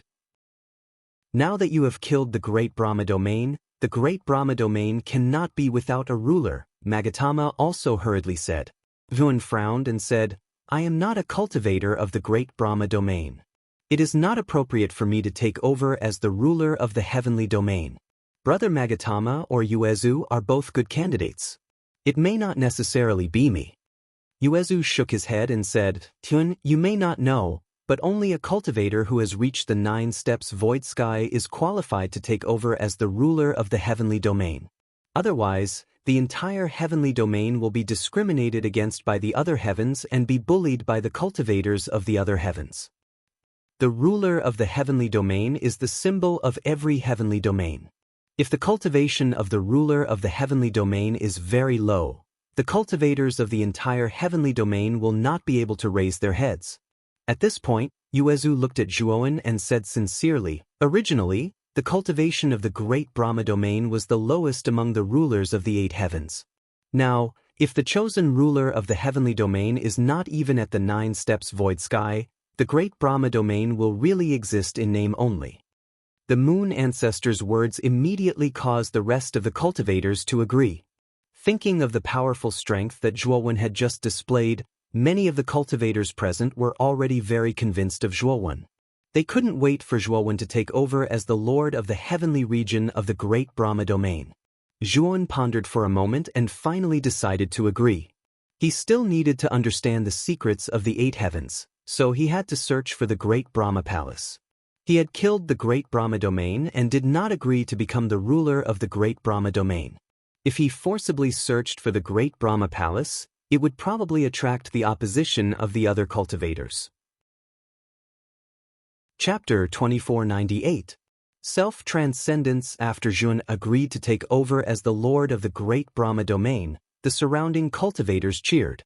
In fact, many cultivators in the Great Brahma domain were unhappy with Great Brahma's actions over the years. However, Great Brahma was the strongest person in the Great Brahma domain and the ruler of the heaven domain. They didn't dare to say anything openly. Now that Great Brahma had been overthrown, they were naturally celebrating. They let Zhuan take over as the lord of the Great Brahma domain. Other than Zhuan destroying Great Brahma, it was also because of Zhuan's powerful strength. Domain Lord, do you have any suggestions for our Great Brahma domain now? Magatama immediately changed the way he addressed Zhuan when he saw that Zhuan had agreed to take over the Great Brahma domain. Zhuan thought for a moment and said, I have been to other heavenly domains and found that the Great Brahma domain's starry sky energy is the thinnest. Of course, I don't think this is the main reason why the Great Brahma domain is so far behind the other heavenly domains. The main reason is that the previous lord of the heavenly domain, Great Brahma, was stagnant and didn't want to improve. In the end, the gap between the Great Brahma domain and the other heavenly domains widened. Yuezu's beautiful eyes lit up. She looked at Zhuowen and said respectfully, "Domain Lord, do you have any better suggestions?" Zhuowen said in a deep voice, "The starry sky energy near the Great Brahma Palace is the densest in the entire heavenly domain. However, there aren't many people in the Great Brahma Palace. Furthermore, the Great Brahma Palace doesn't recruit any disciples and doesn't allow other forces to enter the vicinity of the Great Brahma Palace. This also causes the space in the core area to be wasted." At this point, Zhuowen paused for a moment and continued, "From now on, other forces are allowed to enter the vicinity of the Great Brahma Palace. However, if they want to obtain the right to enter, they will have to hold a competition between forces. According to the ranking, the positions of each force will be arranged." After Zhuowen finished speaking, the surroundings were in an uproar. Many cultivators with low cultivation were indignant. In their opinion, this arrangement was too unfair. After all, most of the cultivators came from small forces. According to the division of forces, the good positions would definitely be taken by the large forces. They wouldn't even be able to get a share of the soup. Zhuowen calmly looked at the surrounding cultivators. He had expected such a situation to occur, so he continued, "However, I will add a condition. I will build a cultivation ground in the Great Brahma Heaven Palace. Anyone who contributes to the Great Brahma Heaven Palace will be rewarded with contribution points. Then, any cultivator can enter the Great Brahma Heaven Palace to cultivate." Hua! As soon as Zhuowen's suggestion appeared, an uproar instantly arose in the surroundings, surging like a surging tide. No one expected Zhuowen to build a cultivation ground in Great Brahma Heaven Palace and open it to all cultivators in the Heaven Domain. Realm's Realm Domain. Was to Heaven Domain Domain Ruler Realm Ruler Master. The Great Brahma Palace was the place where the ruler of the Heaven Realm resided. It gathered the densest and richest energy in the entire Great Brahma Domain. Cultivating in the Great Brahma Palace would definitely be many times faster than cultivating in other places. "Domain Lord, are you sure you want to announce this rule?" Yuezu asked excitedly. Zhuowen's measure was not only helpful to small forces. It was also very helpful to a huge force like the Half Moon Palace. Moreover, this measure emphasized fairness. "Yes, regarding the competition between forces, I will have to trouble Magatama and Yuezu. I still have some matters to deal with." Yun cupped his fists towards Yuezu and Magatama. Then he led Ziwei Star Lord and Luoshan into the Great Brahma Palace. The new Domain Lord is indeed much better than the previous Great Brahma Domain. He even opened up the Great Brahma Palace. How big of a heart does he need to have? Yes, this way, rogue cultivators like us will also have the opportunity to cultivate in the Great Brahma Palace. I know that cultivating in the Great Brahma Palace for a day is equivalent to cultivating in the outside world for a year. It can be seen that the energy in the Great Brahma Palace is much denser than the outside world. I really want to go in and cultivate now. Don't be delusional. It's already good enough that the Domain Lord opened it up. Once the measures are implemented, you have to work hard to earn contribution points." There was a lot of discussion in the surroundings. Magatama and Yuezu looked at each other and went to prepare for the competition. Both of them had a premonition that the Great Brahma Domain would be revitalized in Zhuowen's hands. When Zhuowen entered the Great Brahma Palace, his eyes were filled with shock. What rich energy! How can the energy in the Great Brahma Palace be so dense? Zhuowen's eyes flashed with a strange light. The energy in the Great Brahma Palace may be much weaker than the energy in the ninth heaven on the other side of the Gate of Profundity, but it was much denser than the heaven lords of the other heavens. Did you notice? The reason why the Great Brahma Palace is so rich in energy is because the Great Brahma Domain once excavated many starry sky divine veins. All the starry sky divine veins found in the Great Brahma Domain were taken away by the Great Brahma Domain and placed inside the Great Brahma Palace, creating the current Great Brahma Palace. Luoshan sneered and continued, "Back then, the Luoshan Palace in the far west was destroyed because it opposed the Great Brahma Domain's approach, which led to a huge conflict between the far west and the Great Brahma Domain." Zhuowen said, "So the reason why the Great Brahma Domain's energy is so scarce is also because of the Great Brahma Domain?" Yes, the great Brahma domain is selfish and only cares about the benefits in front of him. He can sacrifice the benefits of the entire heaven domain. This is also the main reason why the great Brahma domain is so unpopular in the heaven domain, Luotian said. Jun shook his head. In his opinion, the great Brahma domain's approach was too stupid. If the great Brahma domain could win the hearts of the people, Jun would have to face the condemnation of the entire heaven domain if he killed the great Brahma domain today. Although he, Zhuowen, would still be fine, at least his reputation and status would be severely damaged. It would be even more impossible for him to become the new heaven lord of the great Brahma domain. The great Brahma palace was very spacious. There weren't many rooms inside, but the central hall was incomparably huge. In front of the hall, there was a flight of stairs. At the top of the stairs was a magnificent seat.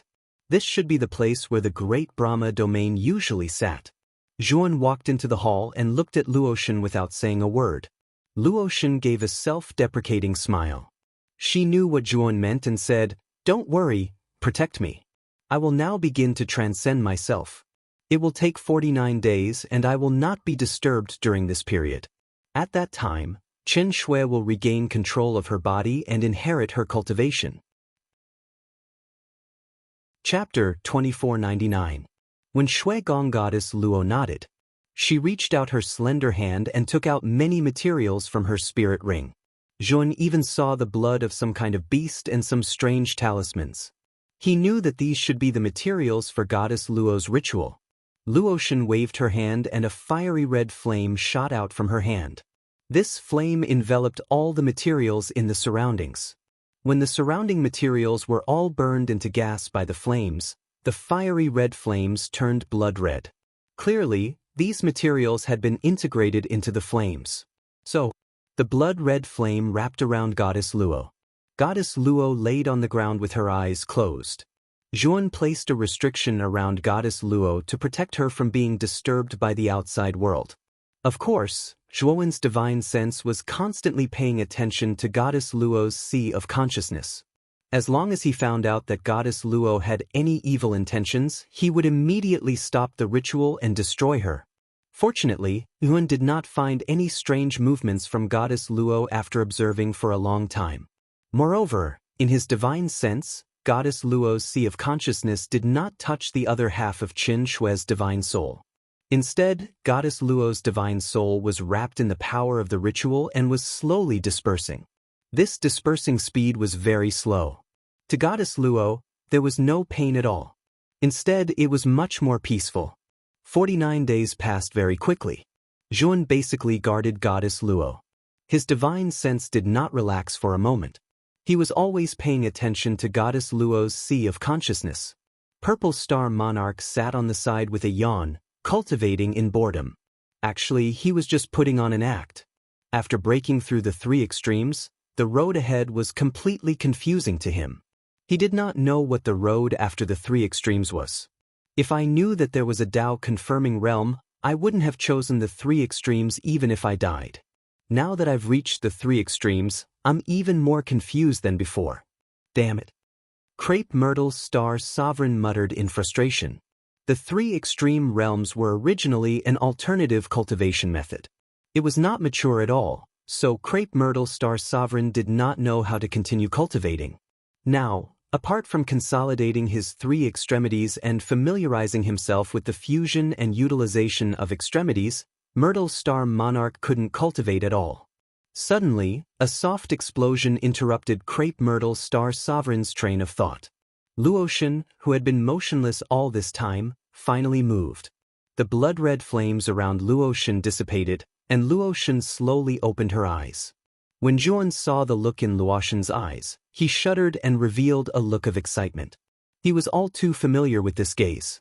It was Mu Qinshue's gaze. Chen Shui. Zhuowen's voice became a bit hoarse as he softly called out.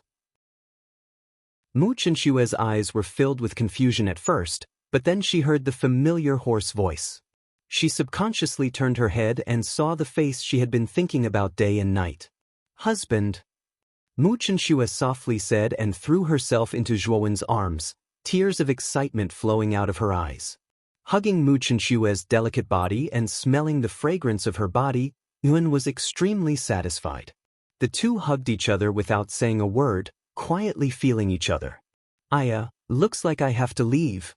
Crepe Myrtle Star Sovereign's mouth twitched. He found an excuse and ran out of the hall. After a long time, Zhuan placed his hands on Mu Qinshue's shoulders and sighed. I'm sorry. I let Luotian take advantage of the situation. Mu Qinshu shook her head and said, Husband, it's not your fault. I can only blame myself for being too weak. Moreover, Luotian is a pretty good person. She didn't forcefully take over my body, but used a symbiotic method. Moreover, my cultivation realm has also advanced to the life comprehension realm with Sister Luotian's help. Zhuan nodded. Mu Qinshu wasn't without benefits. At least her cultivation had been raised by Mu Qinshu. Especially the phoenix bloodline that Mu Qinshu had displayed before, its power was terrifying. Zhuan knew that with Luotian's help, Mu Qinshue's phoenix bloodline was much stronger than before. It's a pity that Sister Luotian has already transcended. Mu Qinshu was a little sad. Zhuan was a little embarrassed and said, If Luotian doesn't transcend, how can you take control of your body? Mu Qinshu shook her head and said, Actually, Sister Luotian doesn't need 49 days to transcend. The reason why she did it was all for me. Those materials from before were to completely awaken the phoenix bloodline in my body and consolidate my cultivation realm. If I'm not wrong, my cultivation is already half a step into the death comprehension realm. As long as I comprehend the profound death divine energy, I can break through the death comprehension realm. Zhuan's eyes revealed a look of understanding. He finally knew why Luotian had to do this ceremony. It was to compensate Mu Qinshu. Thinking of his bad attitude towards Luotian, Yuan felt a little guilty. He knew that he had wronged Luotian. Is there any leeway to persuade her to stay? Zhuan smiled bitterly. Mu Qinshu shook her head and gently said, No, but this was something that Sister Luotian did of her own free will. She no longer had any attachment to this world and only her hatred for Lord Brahma kept her going. Now that Lord Brahma is dead, her wish has been fulfilled, so, Zhuan nodded. Mu Qinshu was right. When Luotian was transcending, her expression was indeed calm and gentle. Zhuan and Mu Qinshu were affectionate for a while more. Then, Purple Star Sovereign ran in from outside Brahma Palace. Brother Zhua, the tournament of forces has been arranged. Yuezu and Magatama are waiting outside the palace for your instructions, Purple Star Sovereign said. Okay, I'll go out now. Zhuan walked out of Brahma Palace with Mu Qinshu.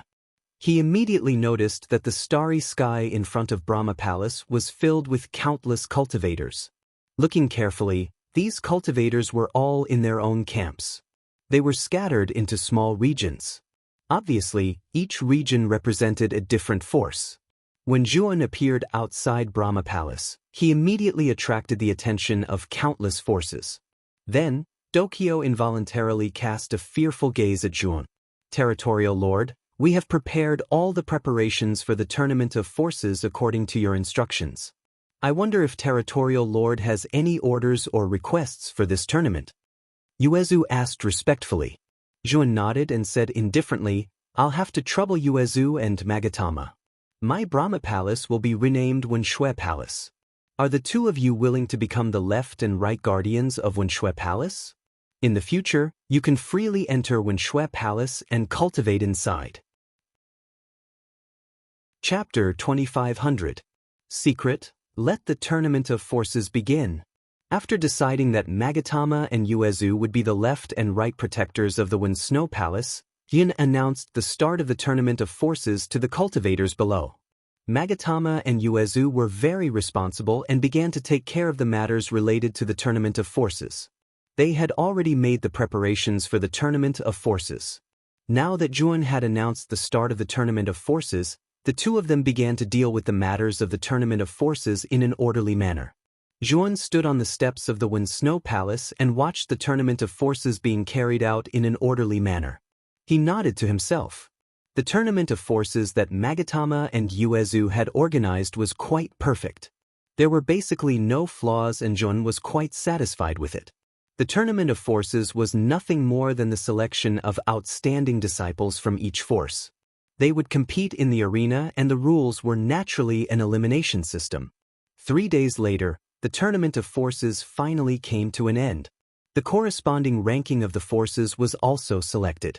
The first place was naturally the Half Moon Palace. The second place was the Heavenly Devil Island.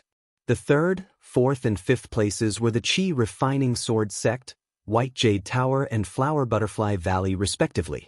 These 5 forces were originally the forces of the 10 great sects in the Great Brahma domain. They were among the top among the countless forces in the Great Brahma domain. As for the remaining 5 of the 10 great sects, such as the Heaven and Earth sect and Void sect, they had already been eliminated before Zhuan left the Great Brahma domain. Uezu and Magatama arranged for the people from their respective forces to arrange the selected sects and arrange the corresponding residences for these sections. As for the forces that were eliminated, they were somewhat depressed. However, they quickly regained their composure and became even more enthusiastic. This was because they knew that the new ruler of the Sky region was planning to build a public cultivation area in the Wen Snow Palace to provide them with a better cultivation environment. Of course, if one wished to enter the Wen Shui Palace to train, one would naturally need a corresponding amount of contribution points. The Wen Shui Palace would naturally announce the contribution points system after the public training grounds were established. Magatama, Uezu, the construction of the cultivation area will depend on you. You can do whatever you want with the main hall in the center of the Wen Snow Palace. That's right, Qin Shui, I'll leave the supervision matter to you. Zhuan suddenly turned to look at Mu Qinshui beside him and said this in a gentle voice. Mu Qinshui revealed a faint smile and said, Qin Shui, I will take care of the supervision matter, Qin Shui. Also, Big Sister Luotian once told me that most of the secrets of Great Brahma Heaven are kept in an extremely sealed room. That room is located in the deepest part of Great Brahma Heaven Palace. You can take a look there. Shui shui chin chin shui shui shui yu yu yu yi shui shui shui shui chin chin chin shui shui shui shui shui shui yu yu yi. Is there a need to thank me between us? Mu Qinshui said as she rolled her eyes at Zhuan. Zhuan gave a laugh and gave Mu Qinshui a fierce kiss. Then he walked into the depths of the Wen Snow Palace while laughing. Only Mu Qinshui was left with a red face as she stomped her feet. The surrounding cultivators were all secretly laughing in their hearts. Brat, about Moyan Wushang, aren't you going to tell that girl? The thunder fire sword flew out of the spirit ring on its own. Xiao He sat on the sword's hilt and spoke in a rare serious tone. The spirit ring was personally refined by Zhuan. It had already been set by Zhuan so that Xiao He could freely enter and exit the spirit ring.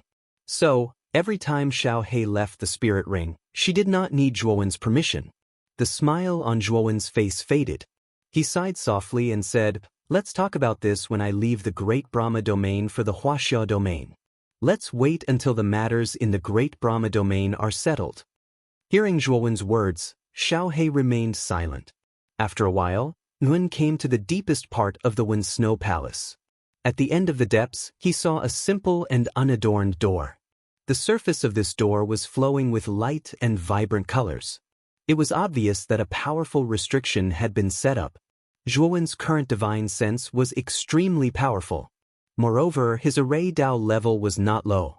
He immediately saw that the surface of this door was a combination of a level 8 concealment array and a level 8 defense array.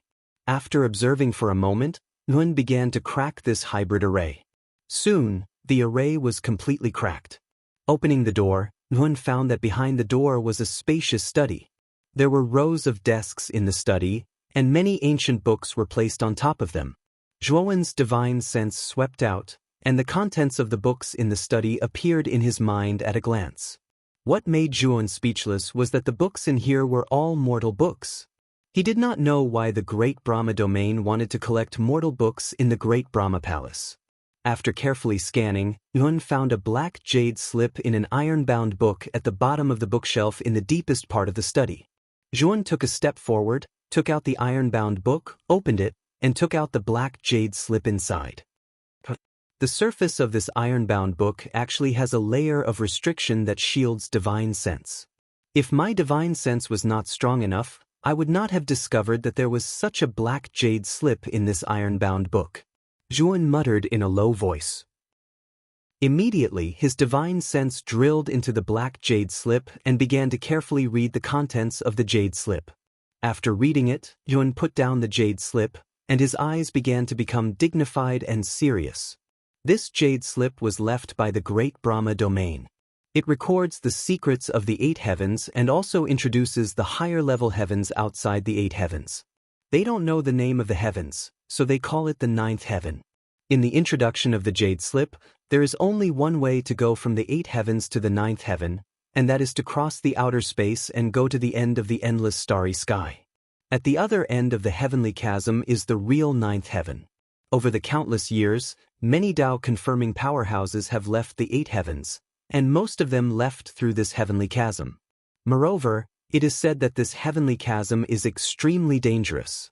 Even a real Tao-confirming powerhouse has the risk of dying in the heavenly chasm, and the two extremes of life and death are extremely dangerous.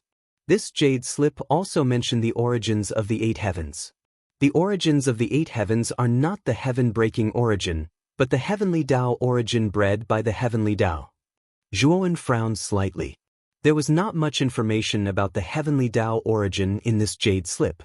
It is said that this thing is necessary for Tao-confirming cultivators. If one doesn't have enough heavenly Tao origin, even if they can comprehend it, the failure rate of Tao-confirming is very high. In the 9th heaven, the heavenly Tao origin is very easy to buy, but in the 8 heavens, it is extremely rare. It is said that when the 8 heavens were just born, there were also many heavenly Tao origins. Many cultivators relied on the heavenly Tao origin to successfully confirm their Tao and become Tao-confirming powerhouses. However, after these Tao-confirming powerhouses successfully confirmed their Tao, they left the 8 heavens and went to the 9th heaven. This also caused the heavenly Tao origin in the 8 heavens to be constantly consumed. In the end, only the heavenly Tao origin was left, which was hidden deep in the hands of the heavenly lords of the 8 heavens. After reading it, Zhuowen revealed a thoughtful look. He recalled the door of profundity in the 6 desires heavenly domain. On the other side of the Gate of Wonders, there is a starry sky energy that is far richer than that of the 8 heavens. He has always guessed that it is the 9th heaven. Chapter 2501. Starry Sky Divine Vein. Apart from the 9th heaven, where else could it be? Zhuan shook his head, thinking that he was being too sensitive. He actually suspected that the other side of the door of profundity wasn't the 9th heaven. If I want to go to the 9th heaven, it's best to go through the door of profundity. In Zhuowen's opinion, the door of profundity is much safer than the heavenly moat. Leaving the 8 heavens through the door of profundity should be the safest way.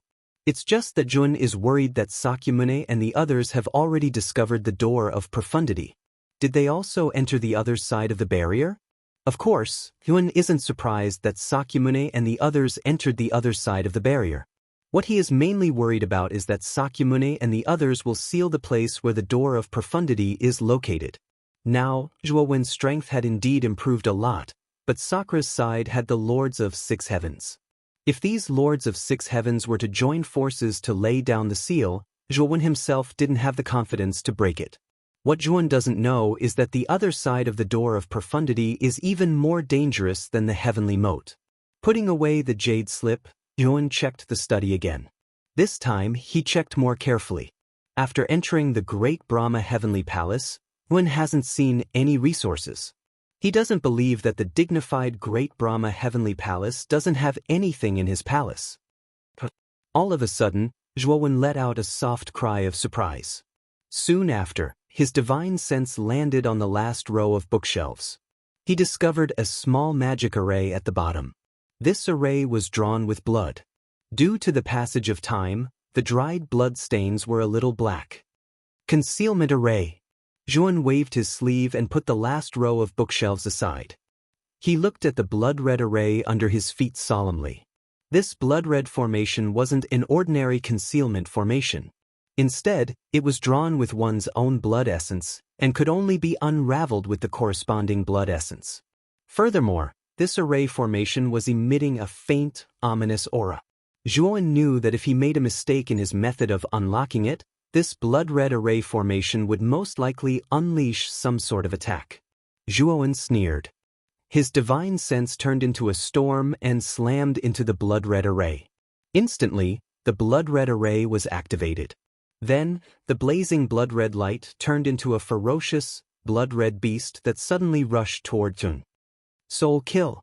Zhuan sneered and immediately used the soul kill technique.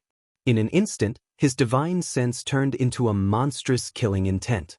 The moment the blood mutant beast came into contact with this divine sense killing intent, it collapsed. However, this blood-red formation was clearly unusual. The moment the blood-red beast collapsed, several more blood-red beasts appeared, and each one was stronger than the last. If an ordinary life enlightenment stage cultivator encountered this blood-red formation, they would definitely be in an extremely difficult situation. Unfortunately, the one they encountered was Zhuan. Although his cultivation wasn't high, his divine sense was too terrifying.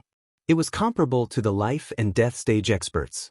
These blood-red beasts were all completely annihilated by Zhuan using the soul kill technique. When the last blood-red beast was finally killed by Zhuan, the blood-red formation collapsed and a dark cave appeared under Zhuan's feet.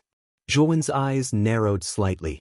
He controlled his body and slowly descended into the dark cave. When he landed at the bottom, his eyes revealed a look of vigilance. His divine sense radiated out and paid attention to the surroundings. But soon, he found that his vigilance was completely unnecessary. What appeared in front of him was a space similar to a natural cave. In front of this space, Zhuan saw many starry sky divine veins. These starry sky divine veins were all top-grade starry sky divine veins. None of them were inferior. There were too many starry sky divine veins. They were intertwined like tree roots deep in the soil. No wonder the Great Brahma Palace's starry sky energy is so rich. It turns out that there are so many starry sky divine veins under the Great Brahma Palace. Zhuan looked at the many starry sky divine veins in front of him and couldn't help but be shocked. This was definitely the largest number of starry sky divine veins he had ever seen. He had a lot of starry sky divine veins, but compared to the starry sky divine veins under the Great Brahma Palace, they were simply dwarfed. In the middle of these complex starry sky divine veins, there was a passage that only one person could pass through. This passage should have been opened by the Great Brahma Palace. Zhuan followed this passage and walked towards the depths of the starry sky divine veins. When he reached the deepest part of the starry sky divine veins, there was a space the size of a football field. This space was completely opened up by countless starry sky divine veins. Moreover, the starry sky energy here was many times richer than in the Great Brahma Heavenly Palace. Zhuan even saw a praying mat here. At the same time, he saw piles of resources around the space. These resources included divine herbs, divine pills, divine weapons, and various materials for refining weapons and elixirs. There's actually a passage in this space? Zhuan found another passage at the end of this space. Without thinking, he went in and found a similar space at the end of the passage. In this similar space, Zhuan naturally saw another passageway, as well as many cultivation resources. Thus, Zhuan followed the passageways one after another, finding one space after another. When he stopped at the last space, he found that there were a total of 108 spaces inside the starry sky divine veins. Each space had a lot of resources. This was definitely the most resources Zhuan had ever seen. It was obvious that the Great Brahma Palace had collected a lot of resources over the years. The Ryuka people can cultivate in the starry sky divine veins in the future, Zhuan said with a burning gaze. However, when he thought about the size of the Ryuka people, he knew that there wasn't enough space. I'll let my avatar cultivate here and use the devouring power to absorb all the starry sky energy into my inner world. This way, the Ryuka people should be able to benefit from it. Zhuan calmed down and murmured softly. With this thought, Zhuan ordered his avatar to store all the resources in his inner world. Of course, some of the divine herbs, divine pills, and materials that were useful to Zhuan were left in his spiritual ring. The Ryuka people in his inner world obviously felt the sudden increase in starry sky energy. Many of them were chanting Zhuowen's name. After doing all this, 3 days passed unknowingly. Zhuowen walked out of the study and found Crepe Myrtle Star, Muchinshue, Uezu, and Magatama waiting for him in the main hall. Husband, the arrangements have been made for the forces that have qualified for the Tournament of Forces. Uezu and Magatama would like to discuss the cultivation space with you. Chapter 2502. Apricot Flower Village. Zhuowen hugged Muchinshue, then looked at Magatama and Uezu. You don't need to ask me about the cultivation area, just build it according to your own ideas. Also, I have already given the information about the contribution point system to Magatama. When the time comes, you just need to follow his instructions. My wife and I will be leaving for a period of time, so I'll leave the Wenxue Palace to you. Also, while I'm away, Brother Ziwei will replace me and take over the position of the Heaven Domain Lord. Magatama and Uezu quickly bowed in response, but they felt helpless in their hearts. This one was clearly the Heaven Domain Lord, but he was the most carefree one, basically being a hands-off shopkeeper.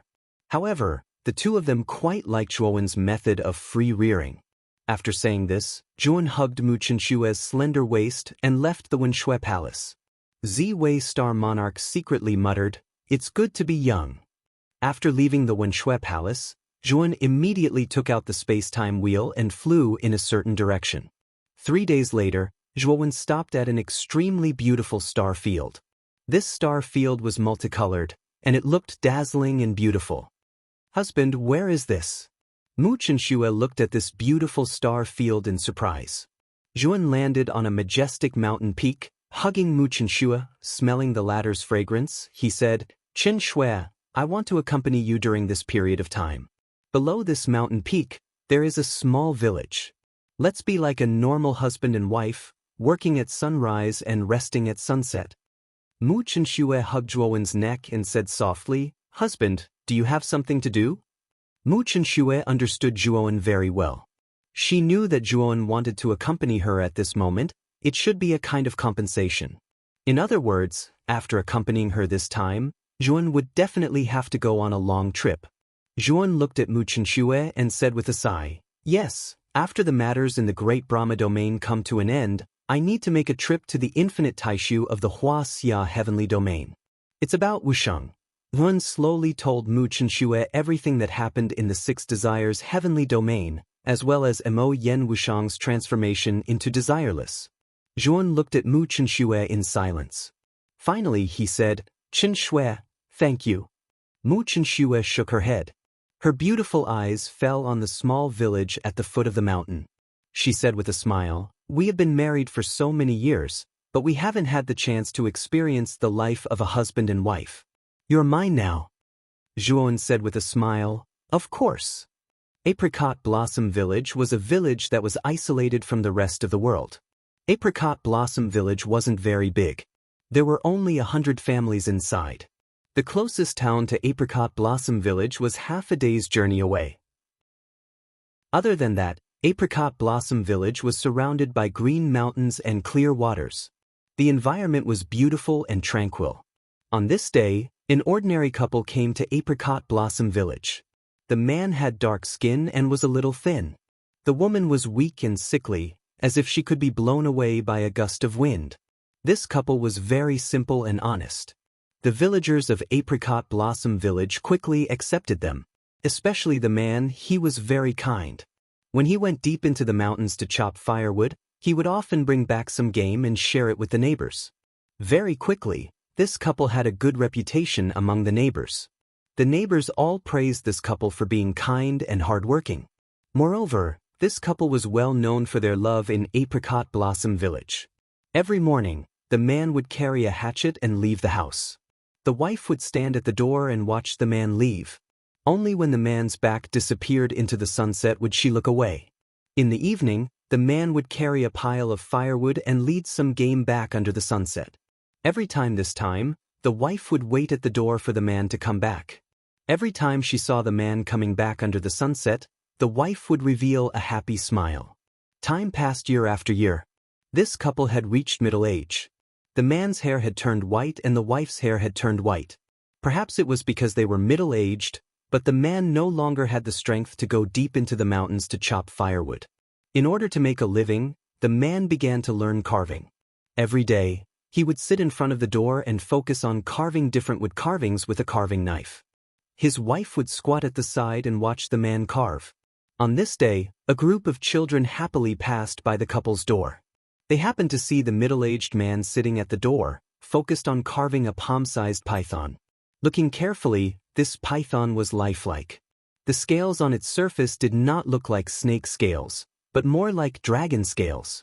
Uncle Joua, is this a snake you're carving? Why is this snake so much more powerful than ordinary snakes? It's like a dragon. Is this really a snake? A bold and oldest boy came to the door of the middle-aged man's house and looked at the strange creature that was neither a snake nor a dragon in the middle-aged man's hand and asked curiously. The middle-aged man stopped carving and looked up at the boy with a smile. It's a dragon. This is not a snake. This is a flood dragon that is about to turn into a dragon. So the scales on this flood dragon are beginning to transform into dragon scales. It's a flood dragon? I've heard the storytellers in the village say that the flood dragon is a legendary divine beast. It's very terrifying and is even more powerful than immortals that fly into the sky. I've heard that the flood dragon even eats people, so it's very terrifying. The boy named DeLong said as his eyes lit up. DeLong is smart. This is a flood dragon. The middle-aged man laughed. Then he patted his head and said, I almost forgot. I've already finished the wooden bowls your father told me to make yesterday. I'll have my wife bring them to you now.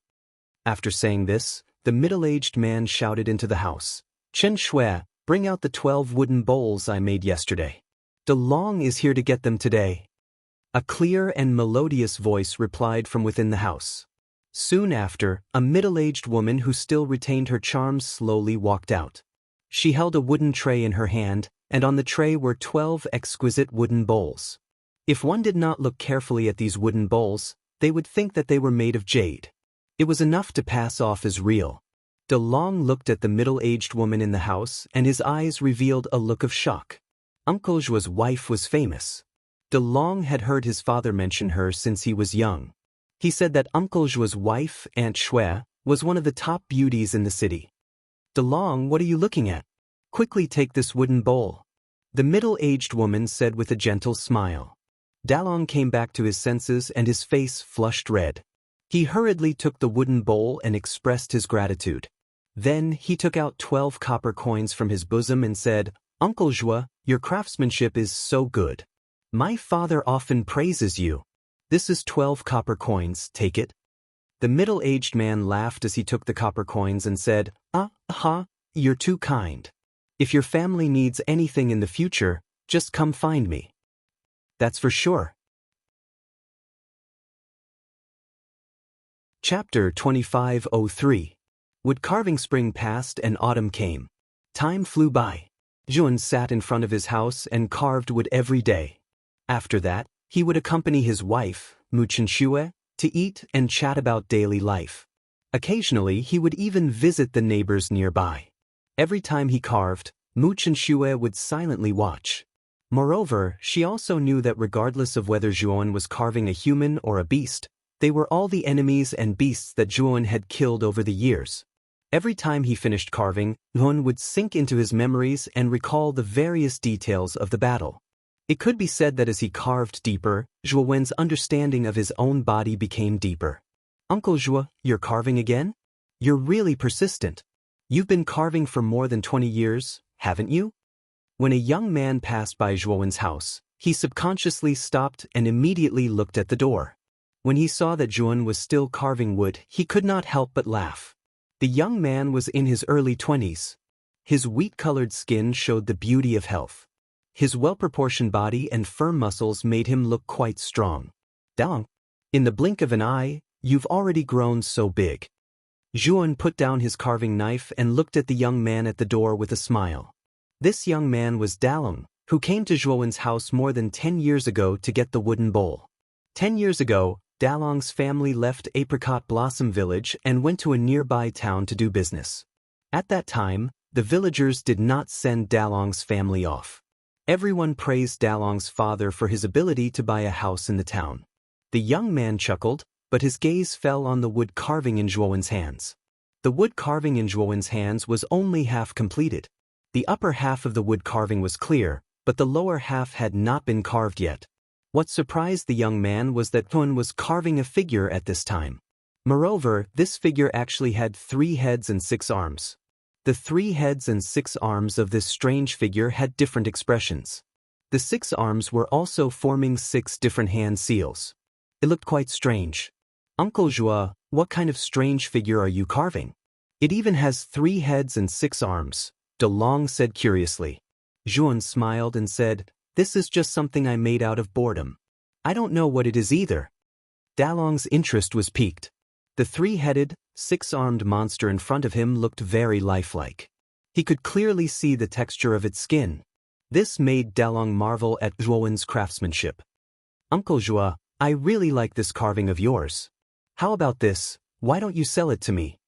DeLong smiled. Zhuowen's face was solemn.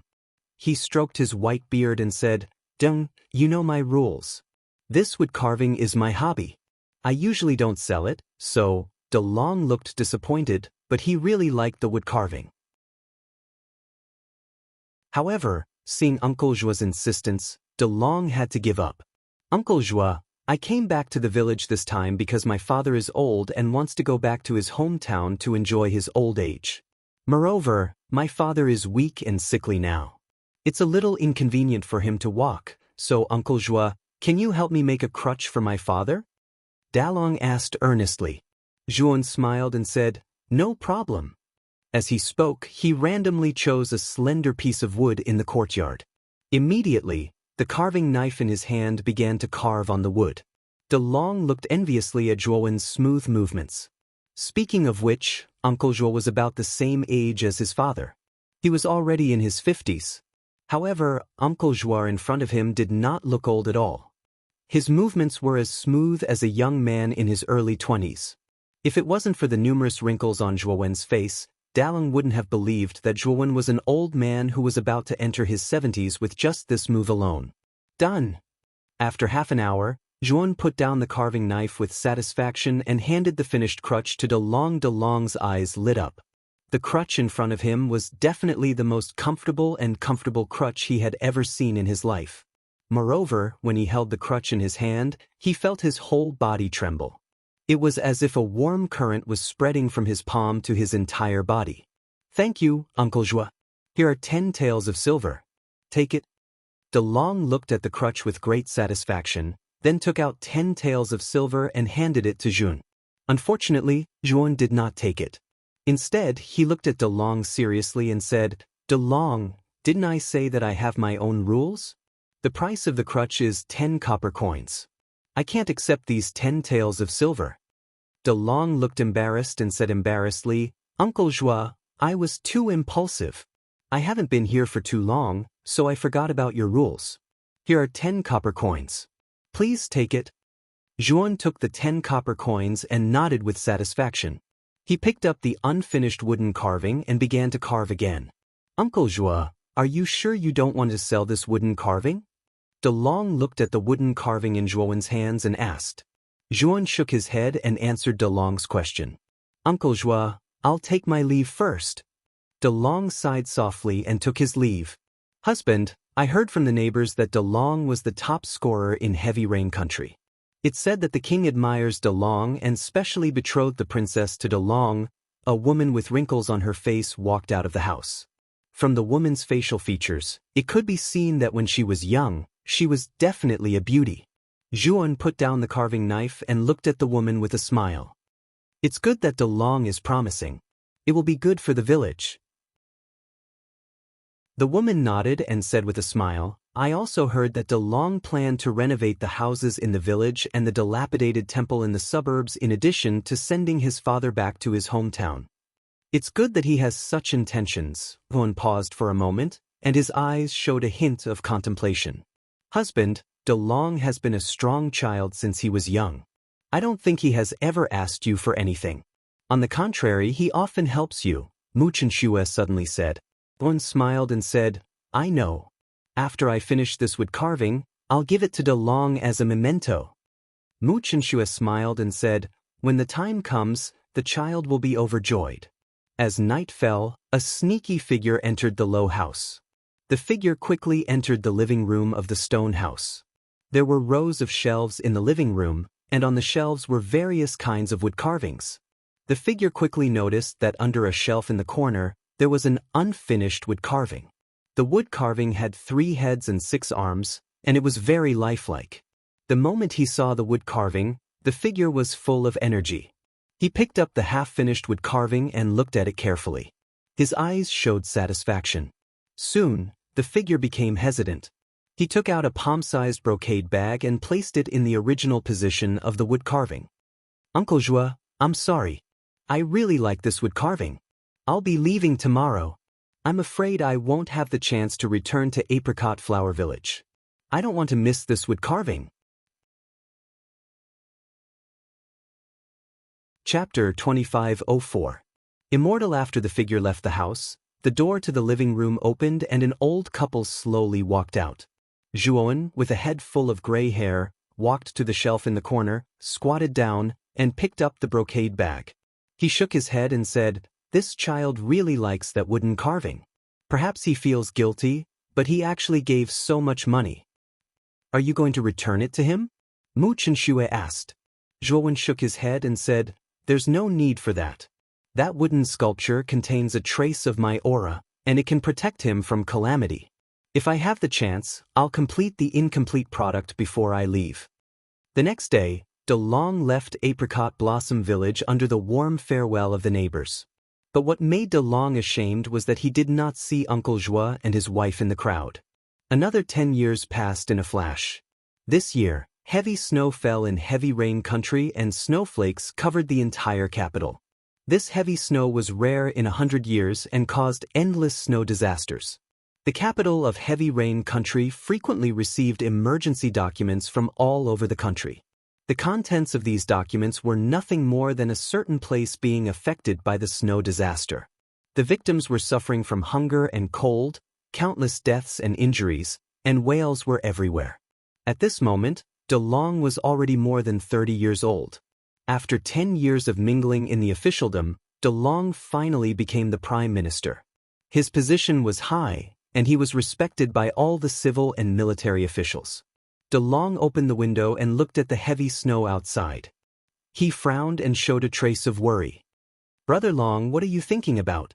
A beautiful woman took out a mink coat and gently put it on De Long's back and asked in surprise.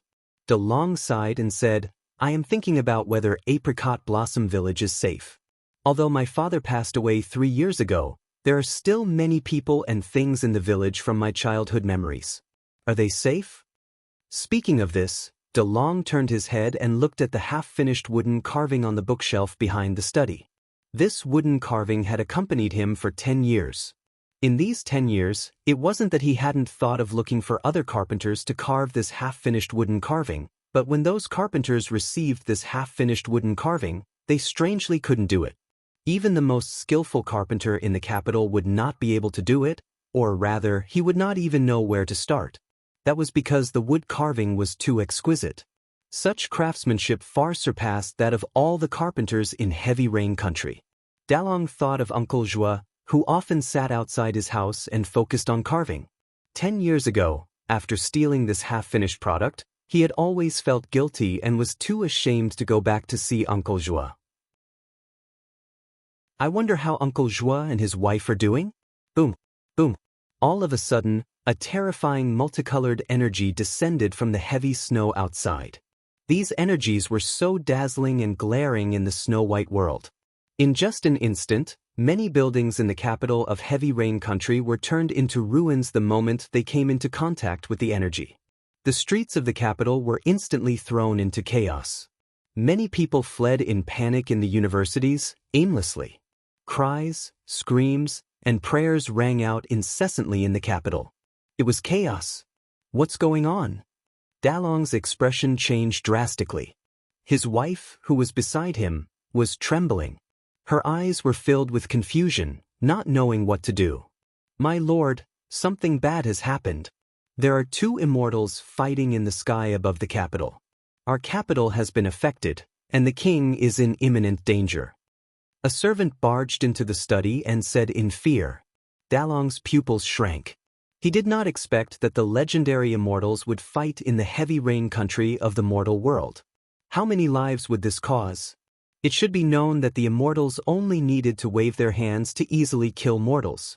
In the 10 years that Dalong had been an official, he had come into contact with many secrets.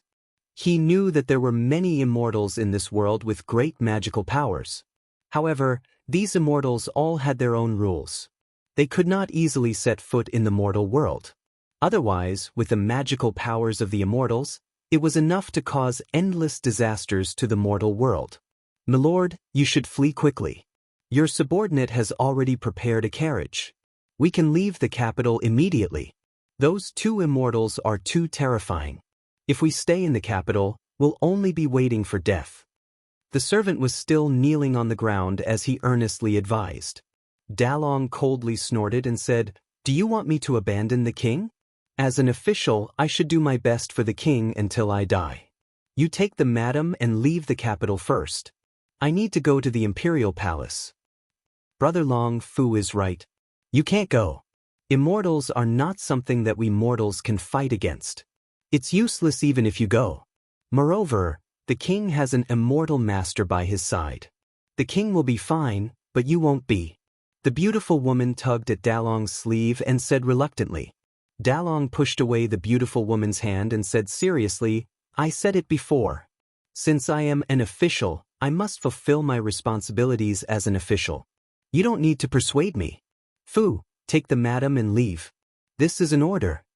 The servant hesitated for a moment, then got up and forcibly took the beautiful woman away.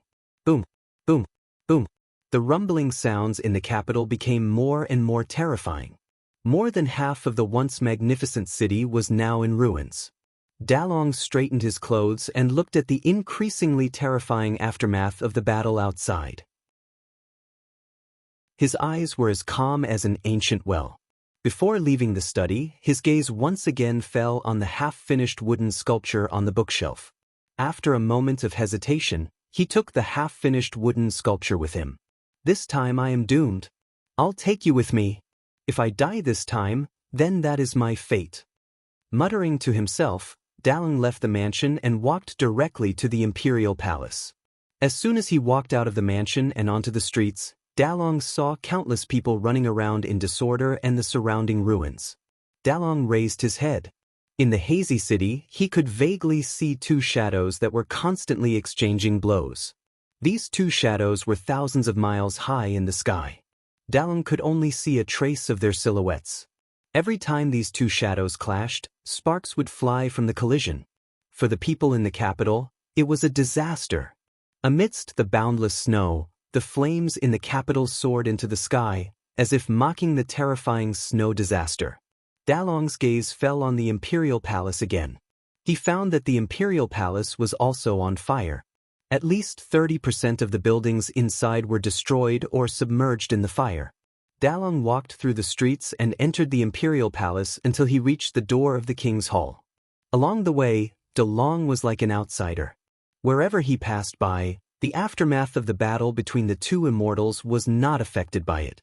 Outside the king's hall, there was a layer of invisible ripples. Dalong could not see the rippling energy at all.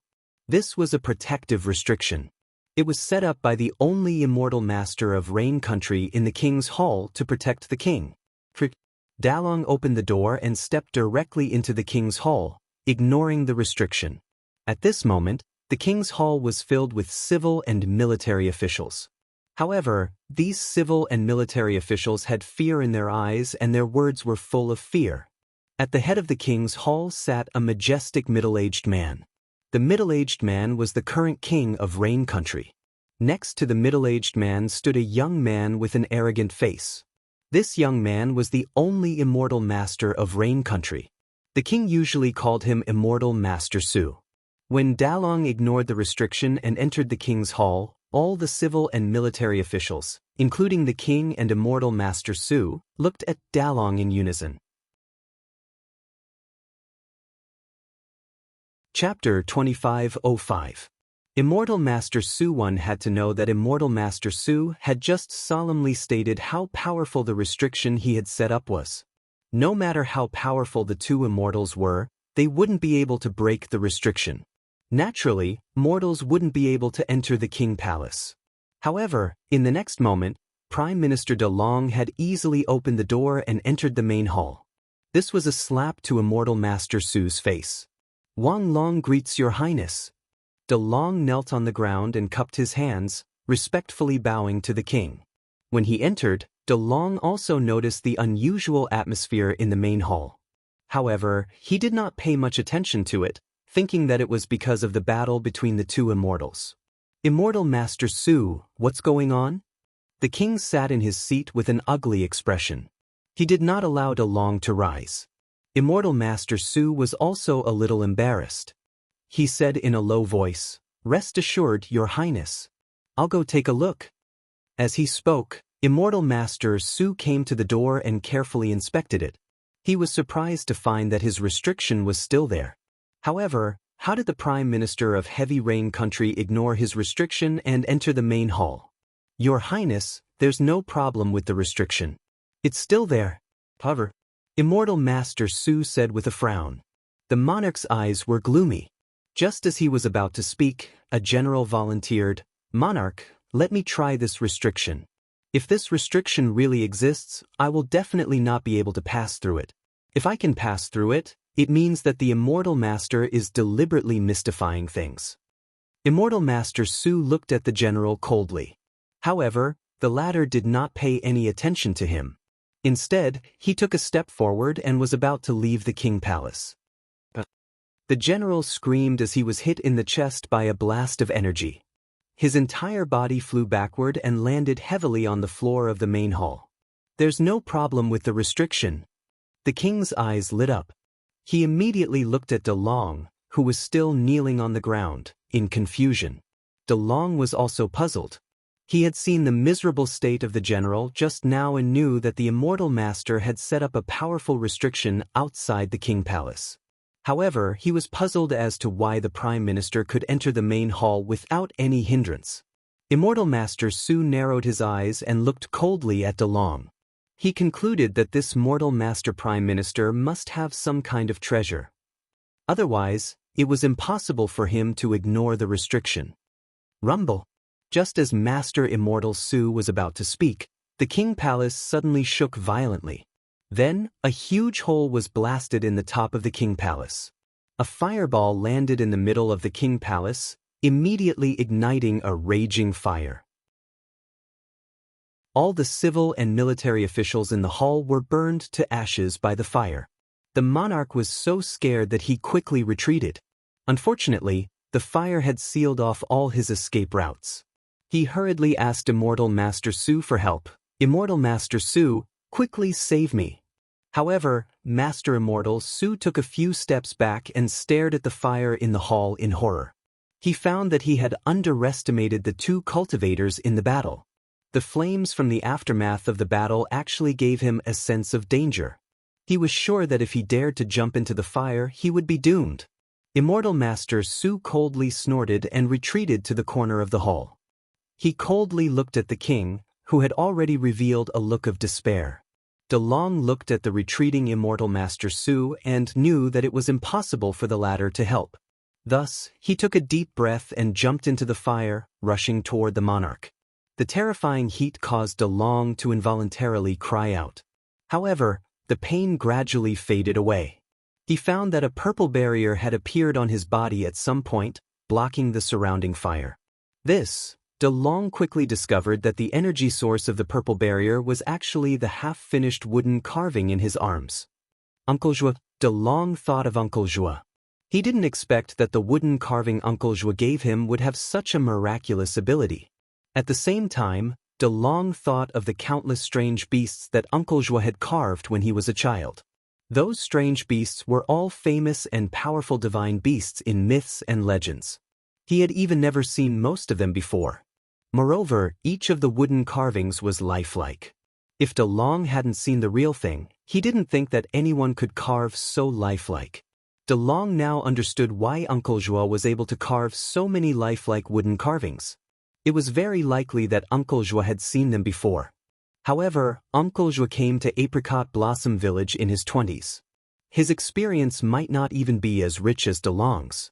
Thus, there was only one possibility. Uncle Joao was definitely an immortal who lived in seclusion in Apricot Blossom Village. De Long's eyes lit up with excitement when he thought of this possibility. Fortunately, he didn't forget his purpose in entering the fire. He quickly walked to the monarch's side, supported him, and quickly rushed out of the sea of fire. Immortal Master Su watched this scene with his mouth agape. Even he was afraid of the fire, but a mere mortal could come and go as he pleased. Was this a joke?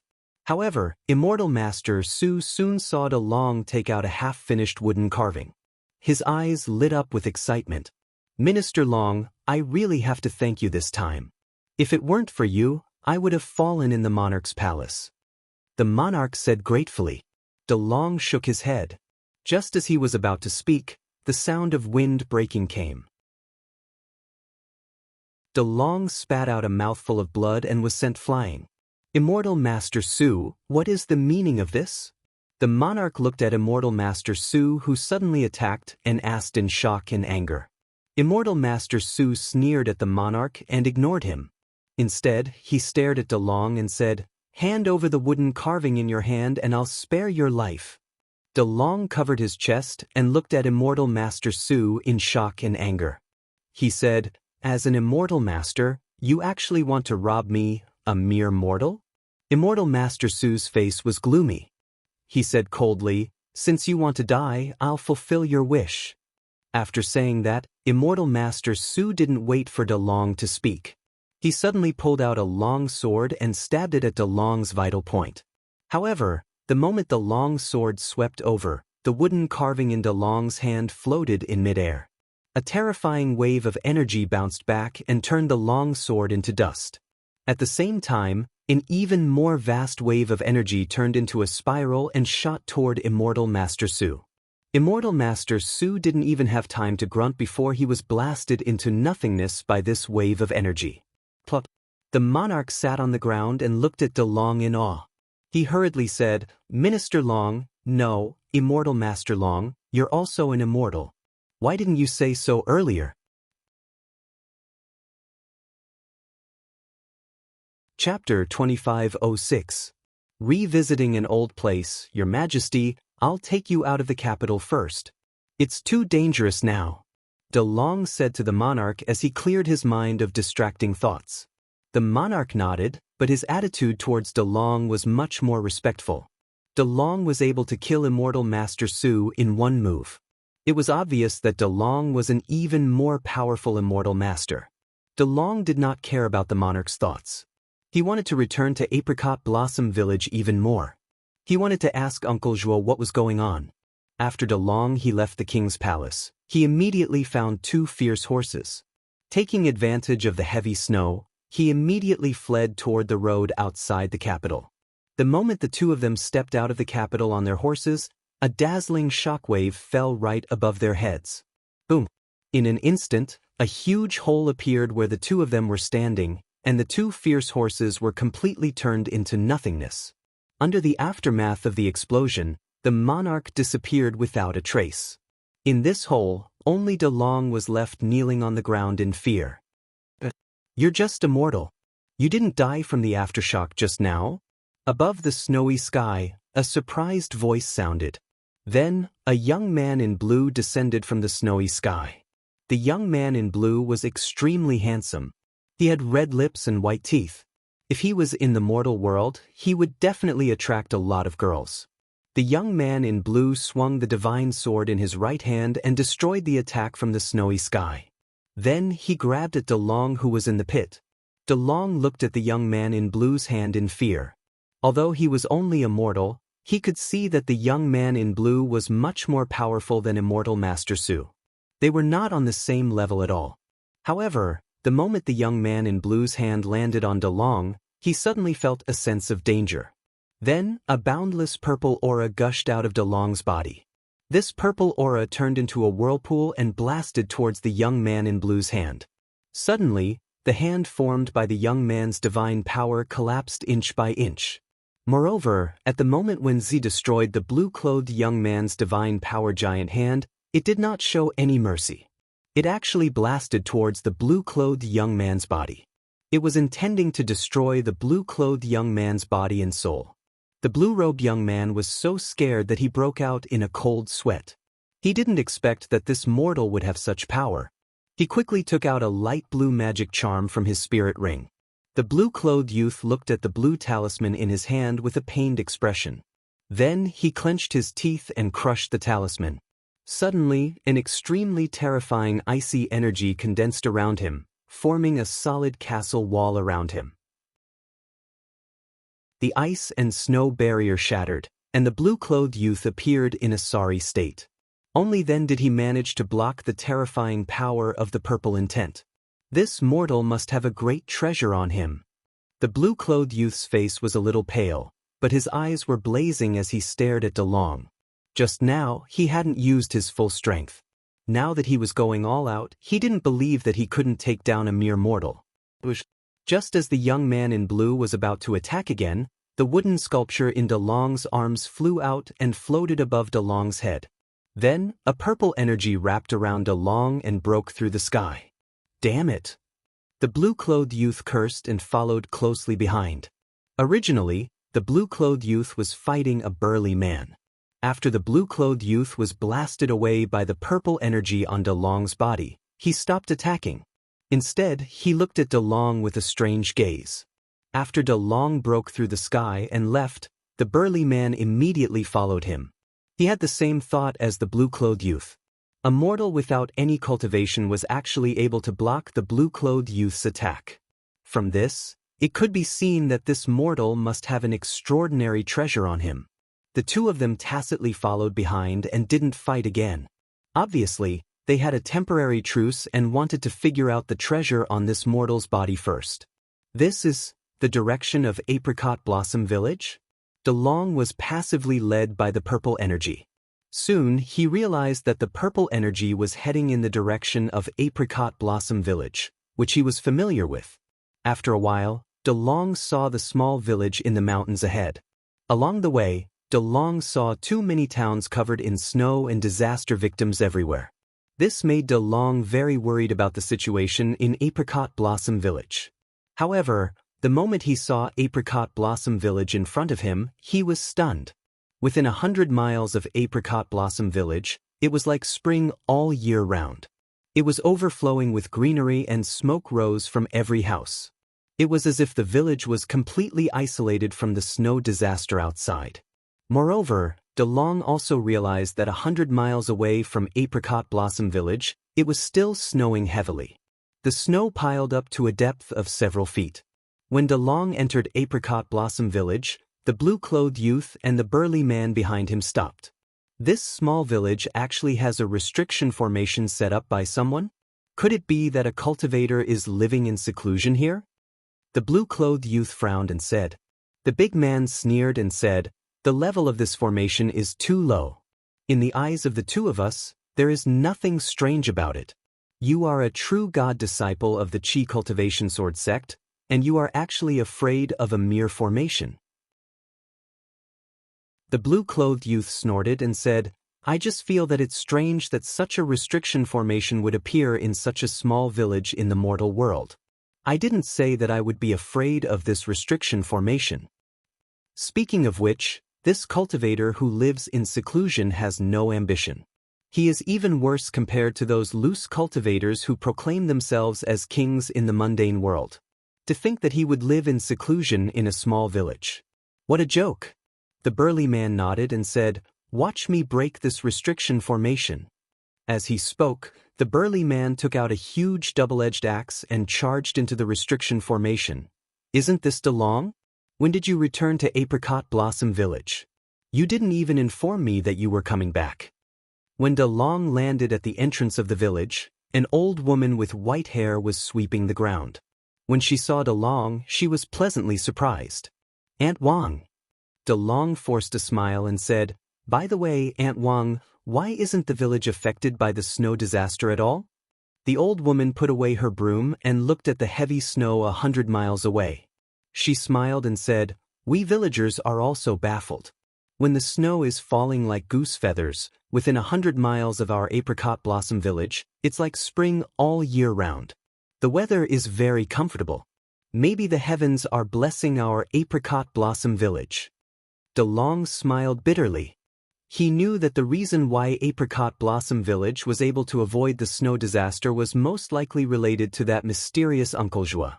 Taking out the half-finished wood carving from his chest, De Long said, "Aunt Wang, is Uncle Joie still in the village?"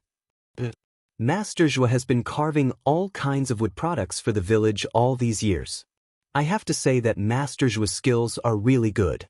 Now that he's over 70 years old, he's still very energetic and insists on carving wood every day. I have to admire his serious spirit," Aunt Wang said with a smile. "That's good."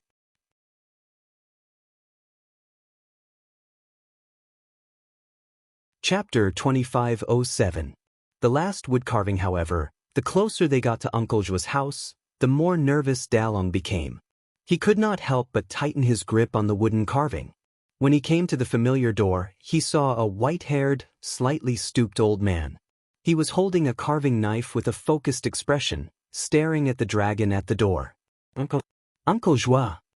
Dalong stuttered. Juan looked at Dalong with a smile and said, "Deng, the wood carving in your hand is only half finished.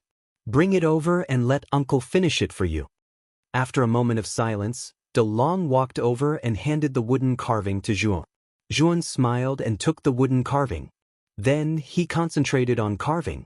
De Long, on the other hand, stared at Juan, who looked to be in his 70s, with a complicated expression. The old man in front of him was indeed related to the immortal with boundless magic power. "Huh, how dare you show off such a trashy restriction in front of me?" An insolent voice resounded like thunder in Apricot Blossom Village, causing all the villagers to come out. Dalong's expression changed drastically. He was extremely anxious. Looking at Juan, who was still carving, he hurriedly said, "Uncle Joie, there are 2 immortals outside the village. It's because of me, so..." Before De Long could finish his words, the arrogant voice had already appeared behind him. The blue-clothed youth and the burly man had unknowingly appeared at the door of Juan's hut. "You're just a mere mortal. Don't you know that treasuring a jade ring is a crime? If you don't want to die, you'd better hand over your treasures." The blue-clothed youth ignored the white-haired old man who was still focused on carving. Instead, he stared coldly at De Long. Although he knew that the dragon had a rare treasure, he had not seen the true face of the rare treasure before, so he did not know that the purple power actually came from the incomplete wood carving. Dalong's heart tightened. He could not help but retreat to the side of Juan, who was still carving. However, he soon realized that this would bring disaster to Uncle Joie, so he immediately calmed down. He looked directly at the blue-clothed youth and said, "You can have my treasures, but you have to promise me that you will never hurt anyone in Apricot Blossom Village." The burly man grinned and said cruelly, "A mere mortal dares to raise conditions in front of me?" The big man reached out with his right hand, intending to grab De Long in front of him. However, the moment it arrived in front of De Long, the giant hand made of divine power collapsed with a loud bang, and the burly man let out a muffled groan and crashed to the ground behind him in an extremely sorry state. "What happened?" The young man in blue looked at the big man who was sent flying, and his expression turned serious. He couldn't help but observe the surroundings with his divine sense. He found that there was no third person here other than the old man in the sculpture and this ordinary mortal. Then who sent the big man flying? The blue-clothed young man's gaze landed on the old man's body. The old man's aura was ordinary, but the blue-clothed young man felt that this old man was not ordinary. This was because the old man didn't show the slightest change in expression when he saw the two of them. Instead, he was still concentrating on the wooden sculpture in his hand. In order to verify his guess, the blue-clothed young man's eyes shone with an ominous glint. He took out the divine sword in his hand and shot it toward the old man at the door. "Be careful!" De Long shouted. Crack! The divine sword fell a few inches away from the old man's head and suddenly stopped. Then, it shattered with a loud bang. The blue-clothed young man was greatly shocked. This was his natal artifact, and it shattered for no reason. He knew that this must be the old man's doing. The old man in front of him was at least a void sky expert to be able to easily send the big man flying and shatter his natal artifact. Senior, I am Qin Xian, a true god disciple of the Qi cultivation sword sect. I have offended you just now. Please forgive me. Qin Xian will leave now. Qin Xian cupped his hands and was about to leave immediately. However, he soon discovered that a powerful confinement force had appeared around him. A formless and terrifying killing intent had completely enveloped him. Qin Xian knew very well that if he dared to take a step back, this terrifying killing intent would immediately materialize. The owner of this killing intent would attack him mercilessly. Let this old man finish this wooden sculpture first. Zhuan said indifferently and continued to focus on carving the wooden sculpture. Qin Xian's heart was filled with bitterness. His attention also fell on the wooden sculpture in Zhuan's hand. His pupils shrank and he couldn't help but blurt out, "Great Brahma?" De Long silently watched all of this, but his heart was in turmoil. He vaguely guessed that the Uncle Zhuo he knew since he was young was really a mysterious immortal. Moreover, he was much more powerful than the two immortals in front of him. When Zhuan finished carving the last stroke, he put down the carving knife. A trace of a smile appeared in his eyes. He handed the wooden sculpture to De Long and said, "De Long, this is the complete wooden sculpture. Keep it by your side in the future. For so many years, your family has taken good care of us. Consider it as repayment." De Long hurriedly took the wooden sculpture and looked at the old man in front of him with a complicated gaze. He said with some uncertainty, "Uncle Zhuo, whether it is or not isn't that important. I've already completed the last piece of work. Do you know why I've been working tirelessly on wood carvings all these years? Moreover, every single wood carving is either a strange figure or a beast, right?" Zhuo asked with a smile. De Long shook his head blankly. "Because those are all the opponents I have encountered in my cultivation. The wooden sculpture in your hand is called Great Brahma. It is the last opponent I have faced in my cultivation. Now I am giving it to you," Zhuo said with a smile. The blue-clothed youth at the door narrowed his eyes. He stared at the old man in front of him and thought of a legendary figure. A figure who killed Great Brahma and became the new ruler of the Sky region. His name was Yun. "You are the master of the Sky region?" "Master of the Sky region, I have eyes but failed to recognize Mount Tai. I hope that Master of the Sky region will not take it to heart." The blue-clothed youth quickly begged for mercy. "De Long, Qin Shui and I will be leaving this place." After Zhuan finished speaking, he disappeared in front of De Long's eyes. The blue-clothed youth and the struggling man on the ground disappeared with him. De Long looked at all of this in a daze. It was like a dream. High up in the sky, Zhuan and Mu Qinshui had already returned to their original appearances. The two of them looked down at the heavy rain country and the other countries under the heavy snow. "Husband, what do you plan to do with those two?" Mu Qinshui looked at the people under the heavy snow and sighed. "Kill." Zhuan's gaze turned cold. He looked at the countless refugees below who were caught in the disaster and said, "If it weren't for the two of them wantonly fighting and even fighting in the mortal world, such a terrifying natural disaster wouldn't have happened around the heavy rain country. The innocent people wouldn't have become refugees who couldn't even live or die." Mu Qinshui nodded. She also agreed with Zhuan's approach. Cultivators shouldn't have any connection with the mortal world. This was the rule of the cultivation world. Not to mention, powerful cultivators were actually fighting in the mortal world. It was a complete mess. "Then husband, what do you plan to do with them?" Mu Qinshui looked at Zhuan and asked. "Let time and space return to its original point. You and I shouldn't have appeared here, so," as Zhuan spoke, he pointed out with his right hand. Instantly, the power of time and space spread throughout the entire mortal world. Then, time and space gradually flowed backward at this moment, like an inverted hourglass. Chapter 2508. Life Comprehending Realm, Reversing Time and Space. "Husband, your space-time laws have already reached perfection?" Mu Qinshui asked in a pleasantly surprised voice. Zhuan revealed a faint smile and said, "That's right. In these 50 years, which is half a mortal's life, I have recorded all the big and small battles and matters of my life in the form of memories. It's like I'm walking in the flow of time and space, looking at my past bit by bit, allowing my understanding of the space-time laws to reach perfection." "Then you're about to break through?" Mu Chenxue asked in a pleasantly surprised voice.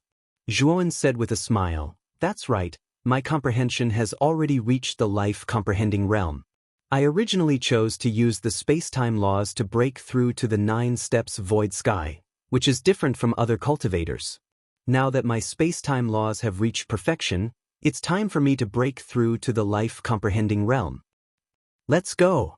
This place is not suitable for breaking through. I need to go to a quiet place." "That's right, Chenxue, this is for you." After saying this, Zhuan took out a black and white divine pill and handed it to Mu Chenxue. "This is the life or death pill?" Mu Chenxue asked in a surprised voice. "That's right. The life or death pill has a large effect on cultivators who have reached the 9 steps void sky. You're already very close to the life or death realm, so if you swallow this life or death pill, you should be able to directly break through to the life or death realm.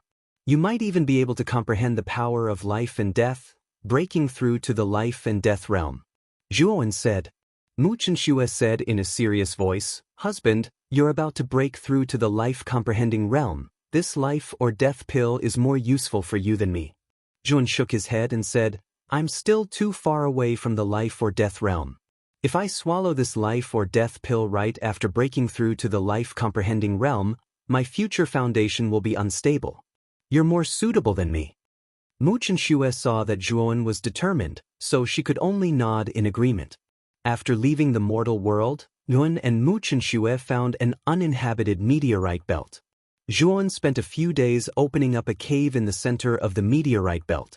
He set up many powerful formations around the perimeter and asked Xiao He, the blood immortal sword, and the king spirit of the Tsang Lan's secret territory to protect them. Then he and Mu Chenxue entered the cave and began to cultivate.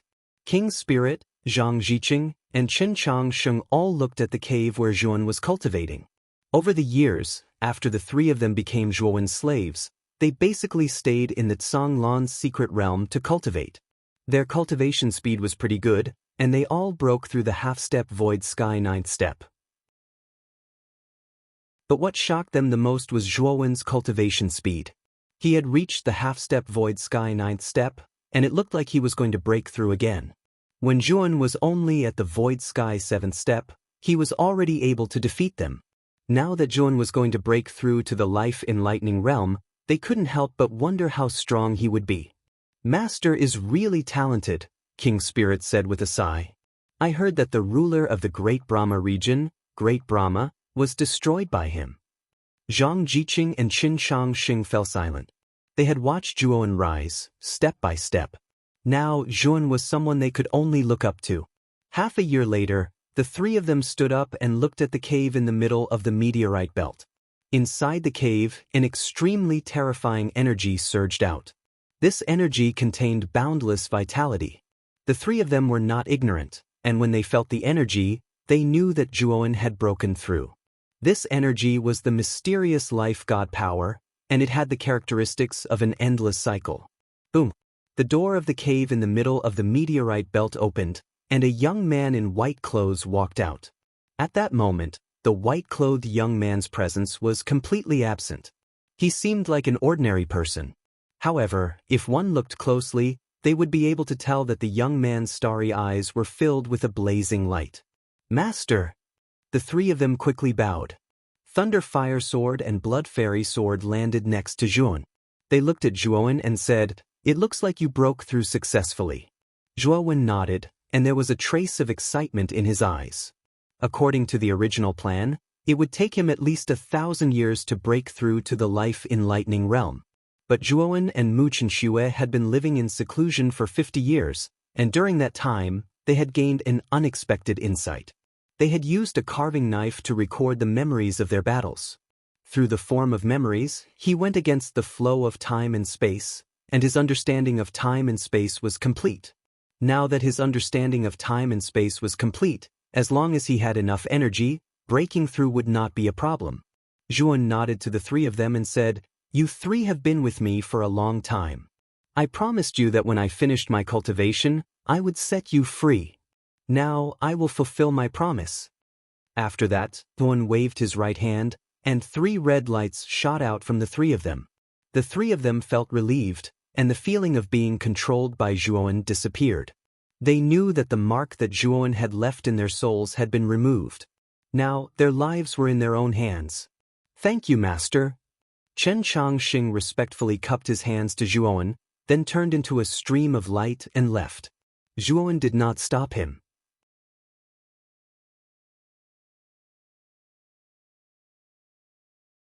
Chapter 2509. Contribution Hull Boom. With a loud explosion, the surrounding meteorite belt shattered into pieces, and Zhuan couldn't help but retreat under the force of this impact. He looked at the cave that had already turned into ruins in shock. He did not expect that Mu Qinshue's breakthrough would cause such a huge commotion. Although he had just reached the life enlightenment realm, because his doppelganger had reached the 3 extremities, his strength had surpassed Palace Master Wuju's life and death extremities. He was comparable to Sakyamuni. However, he was still pushed back by Mu Qinshue's breakthrough. It could be seen that Mu Qinshu was not ordinary. A clear and melodious phoenix cry resounded, and within the ruins of the Immortal's cave, a dense golden flame burst out like a tide. The golden flames spread wider and wider. Zhuan and the others had to retreat to avoid the range of the golden flames. They could feel that the golden flames were extremely powerful. If they were entangled by the golden flames, they would be very unlucky. In the endless sea of golden flames, a fire phoenix spread its wings and soared into the sky. The countless stars in the sky were overshadowed by the fire phoenix. The vast aura was like a wave, wave after wave. Di Ling and Zhang Jiqing's faces turned pale. If it were not for Zhuan protecting the 2 of them, they would have been injured. After about an hour, the sea of golden flames gradually disappeared. The fire phoenix landed not far away from Zhuan. Then, the fire phoenix slowly transformed into a graceful and beautiful woman. This woman was Mu Qinshu. "Qinshui, you broke through the life and death extremities?" Zhuan walked forward and happily grabbed Mu Qinshue's jade-like hand. Mu Qinshue's beautiful eyes were also filled with surprise. When she swallowed the life and death pill, she immediately broke through the life and death realm. Then, the life and death realm soared until she reached the peak of the life and death realm. When her cultivation reached the peak of the life and death realm, the effects of the life and death pill were almost used up. It was impossible for her to break through the life and death realm. At that time, Mu Qinshu was planning to come out of closed-door cultivation. However, what surprised Mu Qinshu was that the phoenix bloodline in her body seemed to have awakened at that moment. Then a strange energy entered her body. This energy was very vast and boundless. Her life and death realm that had been stagnant began to loosen at that moment. Then she took another step forward and broke through the life and death realm. Mu Qinshu recounted everything that had happened to Zhuowen in full detail. After hearing this, Zhuowen cautiously looked at Mu Qinshu. He felt that the phoenix bloodline in Qinshue's body was not normal, and he also thought of the phantom of the 4 sacred beasts in the door of profundity. He always felt that the bloodline of the 4 sacred beasts should not be ordinary. Although the legends of the 4 sacred beasts have been circulating for a long time on the heavenly armor continent, they have never been seen before. However, since ancient times, the real 4 sacred beasts had never appeared. Even when Zhuowen left the heavenly armor planet and came to the boundless starry sky of the 8 heavens, he still had not seen the real 4 sacred beasts. As for the 4 sacred beasts in the door of profundity, they were just virtual images condensed from the 9th layer Tao intent. They were not the real 4 sacred beasts. However, Zhuan knew that the virtual images of the 4 sacred beasts would definitely not appear in the door of profundity for no reason. In other words, on the other side of the door of profundity, the lair of the 4 sacred beasts should be the 9th heaven, he guessed. Let's go back to the Wenshui Palace first. After saying that, Zhuan left with Mu Qinshu, Di Ling, and Zhang Jiqing. When Zhuowen and the others returned to the Wenshui Palace, They found that there were many bases in the starry sky around the Wenshui Palace. These bases spread out with the Wenshui Palace as the center. Looking from afar, it was like a bustling star field. Streams of light went in and out of this star field. It was very lively. At the center of this star field, the Wenshui Palace was even more endless.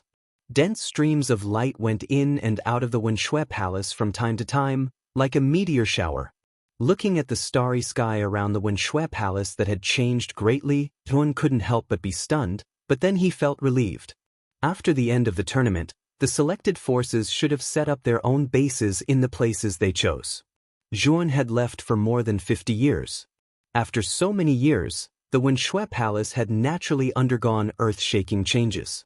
When Yuan and the others landed in the square in front of the Wenshui Palace, there were immediately cultivators who recognized Yuan.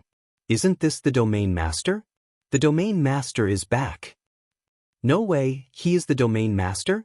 He is so young." "Of course, before the Domain Master left, you weren't here, so you didn't see the Domain Master. I heard that the Domain Master has cultivated for less than 1,000 years, but he has achieved such achievements. This is a heaven-sent talent." Discussions sounded like a storm in the square. Yuan didn't pay attention to these chaotic discussions. He just nodded slightly to the surrounding cultivators, greeted them, and entered the Wenshui Palace. After entering the Wenshui Palace, Yuan found that the huge hall in the Wenshui Palace was completely different. The throne formed by the huge white jade steps that great Brahma had built at the front had been replaced by a huge screen. On the screen, there were various kinds of information, all of which were about missions. Yuan's gaze landed on the mission at the top, which read, "Eliminate the rampant galactic bandit Gulan Duo of the Yin Galaxy. Mission contribution points, 1,000. There was a hint below the mission. Gulandua's cultivation is at the 7th step of the Void Sky realm. He commits all kinds of evil and is extremely cunning. When encircling Gulanduo, it is best to join forces with 3 cultivators at the 7th step of the Void Sky realm. Otherwise, the failure rate is very high." In addition to this mission, Yuan also saw other missions at the bottom of the screen, all of which offered rewards based on contribution points. In addition, Yuan also saw some people posting personal information, such as urgently needing a certain divine medicine, how many contribution points they would use to trade, and so on. In this spacious mission hall, there was an endless stream of cultivators who came to the hall to accept missions to earn contribution points. Most of these contribution points were used to enter the Wenshui Palace's cultivation area, while a small part was used to exchange for things they needed. When Yuan entered the Wenshui Palace, Magatama and Yuezu received the news and hurried over to greet Yuan. The mission hall, which was originally noisy, became extremely quiet because of the appearance of Magatama and Yuezu. In the past 50 years, all the cultivators present recognized that Magatama and Yuezu were the Domain Lord's most valued left and right protectors. However, to everyone's surprise, after Yuezu and Magatama came out, they went straight to a white-clothed youth and respectfully bowed.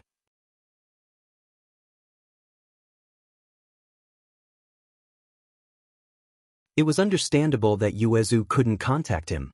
"What happened to the 6 Desires Heavenly Domain?" Yuan asked. Yuezu said, "The Lord of 6 Desires Heavenly Domain, Palace Master Wujue, has died. 6 Desires Palace was also destroyed. It is said that it was done by Sakyamuni." Zhuowen's pupils shrank and he said seriously, "Sakyamuni dared to kill Palace Master Wujue? Isn't he afraid of being attacked by the other Heavenly Domain Lords?" After becoming the Lord of Great Fan Realm, Yuan also knew many of the hidden rules between heavenly domains. He knew that the 8 heavenly domains restrained each other. Once any heavenly domain lord broke the balance, he would immediately be attacked by the other heavenly domain lords. This was the consensus among the heavenly domain lords. This was also why Sakyamuni, who was the strongest heavenly domain lord, didn't even dare to touch the weakest Great Fan realm. It was mainly because he was afraid that the other heavenly domain lords would join forces to attack him. Even if Sakyamuni was the strongest heavenly domain lord, he still wouldn't be a match for the other heavenly domain lords. After all, Sakyamuni wasn't a Tao-confirming expert. Zhuan was different. He wasn't the Heavenly Domain Lord, so he could naturally challenge the Heavenly Domain Lord. If he won, it was natural for him to become the new Heavenly Domain Lord. The Heavenly Domain Lord was the strongest expert in the Heavenly Domain. Naturally, he had to accept the challenges of other living beings in the Heavenly Domain. If he couldn't even defeat other cultivators, the Heavenly Domain Lord should naturally give up his position. This was the consensus of the Heavenly Domain. Great Fan Realm immediately suppressed Luo Shen after he advanced to the Enlightenment Realm. In fact, he was afraid that with Luo Shen's talent, he would continue to advance and break through the Enlightenment Realm. At that time, he wouldn't be able to suppress Luo Shen at all. Great Fan Realm suppressed Luo Shen to strengthen his position, but he didn't expect that he would be destroyed by Zhuan in the end. Magatama suddenly said, "Domain Lord, after Palace Lord Wujue was killed, Sakyamune left. After that, the other Heavenly Domain Lords didn't do anything. Later on, we went to investigate and found." At this point, Magatama's eyes revealed a look of worry. "Found what?" Zhuan asked. "The Lords of the Tusita Celestial Region, Yema Celestial Region, Limitless Light Celestial Region and Mahesvara Celestial Region have mysteriously disappeared. Due to the disappearance of their lords, the cultivators within the 4 celestial regions have fallen into a state of chaos," Emotion said. "What?" Zhuan stood up and his eyes were filled with shock. He suddenly recalled that the lords of the 4 heavenly domains, Palace Master Wujue who was killed, and Sakura who left, weren't they the 6 people who entered the door of profundity? Now, Palace Lord Wujue was killed, Sakyamune returned to the Sakyamune domain, and the other 4 went missing. Zhuan didn't believe that Sakyamune killed the 4 heavenly domain lords. Although Sakyamune is strong, he can't kill 4 heavenly domain lords at the same time. Zhuan quickly thought of the barrier on the other side of the door of profundity. Could it be that the 4 heavenly domain lords entered the 9th heaven on the other side of the barrier? But why didn't Sakyamune go in? If it was really the 9th heaven, Sakyamune must be more eager to enter the 9th heaven. After all, Sakyamune is the one closest to the Tao-confirming realm. He is also one of the most promising Tao-confirming realm powerhouses among the 8 heavenly domain lords. However, not only did Sakyamune not enter, but even Palace Lord Wujue also didn't enter. Moreover, Sakyamune even killed Palace Lord Wujue. Zhuan thought of the possibility of silencing Palace Lord Wujue. And Sakyamune killed Palace Lord Wujue because of the door of profundity. In addition, since Sakyamune didn't enter, it is very likely that the other side of the door of profundity isn't a good place. Thinking of this possibility, Zhuan couldn't help but break out in cold sweat. If it is really as he guessed, the other side of the barrier is very likely to be a very terrifying place. Fortunately, he didn't enter the other side of the barrier. It's just that when he looked through the transparent barrier, he saw that the other side of the barrier wasn't a dangerous place, but a fairyland. "I'm afraid that there is an extremely advanced illusion formation inside the barrier that I can't see through." Zhuan sighed and muttered to himself. Relying on the information provided by Magatama, he basically guessed the general situation and felt very lucky. Besides this, is there something else?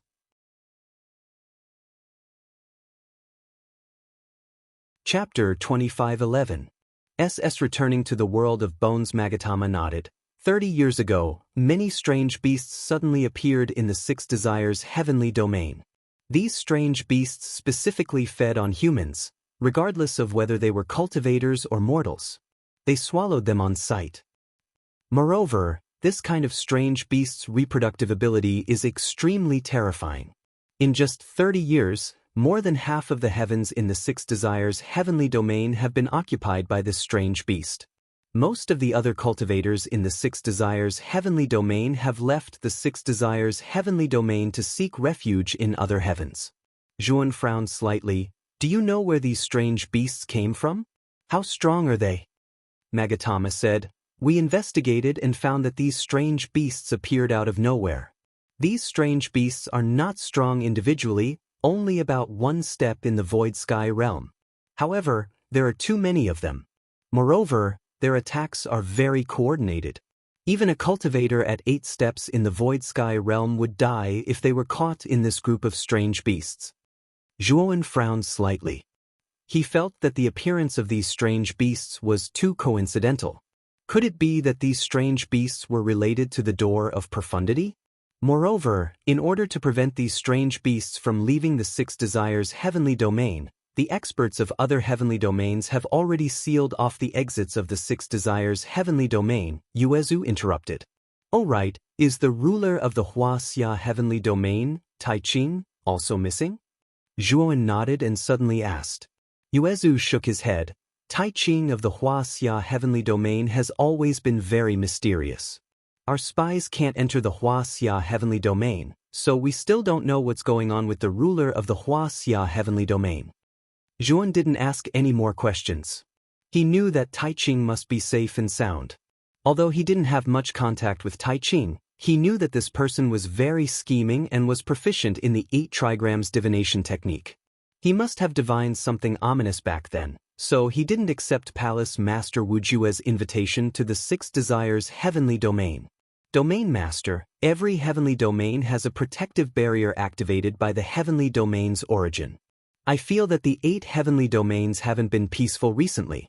I think it's best that we activate the protective barrier in advance, Yuezu suggested. Zhuowen naturally knew about the domain protection barrier. This barrier was activated by the heaven domain's source energy. It was a powerful barrier that covered the entire heaven domain. Even a cultivator at the extreme life and death boundary would find it difficult to break through. It was extremely terrifying. Alright, after I activate the domain barrier this time, I'll have to take a trip out. He already has a cultivation partner. You and he don't belong in the same world. Elder Waning Moon looked at the dazed Tong Chimei and sighed softly. Tong Chimei regained her calmness and said, Master, I know. I didn't expect too much. In fact, during the interstellar tournament, I knew that the gap between us would grow bigger and bigger. When the time comes, he and I are destined to not belong in the same world. It's just that this day came so quickly. Elder Waning Moon nodded but didn't know how to continue.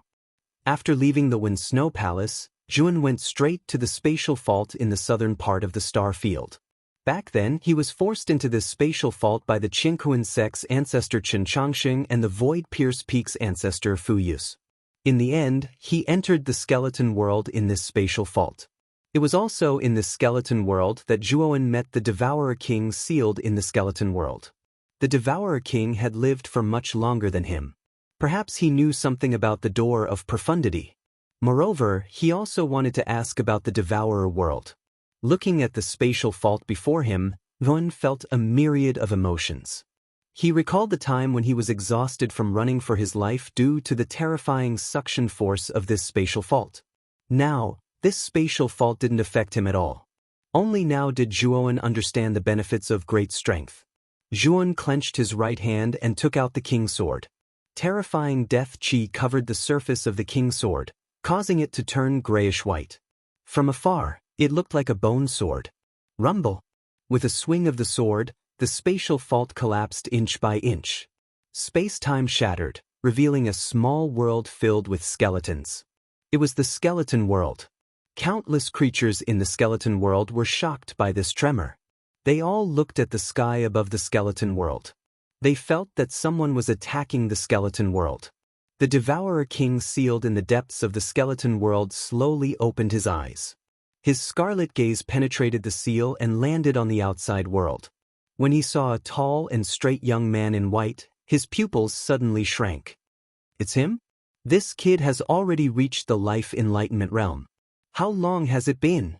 The Devourer King muttered in disbelief. You're tuning in to the Passion Pages YouTube channel. We're so grateful for your support, and don't forget to subscribe to join us on this incredible journey through captivating stories.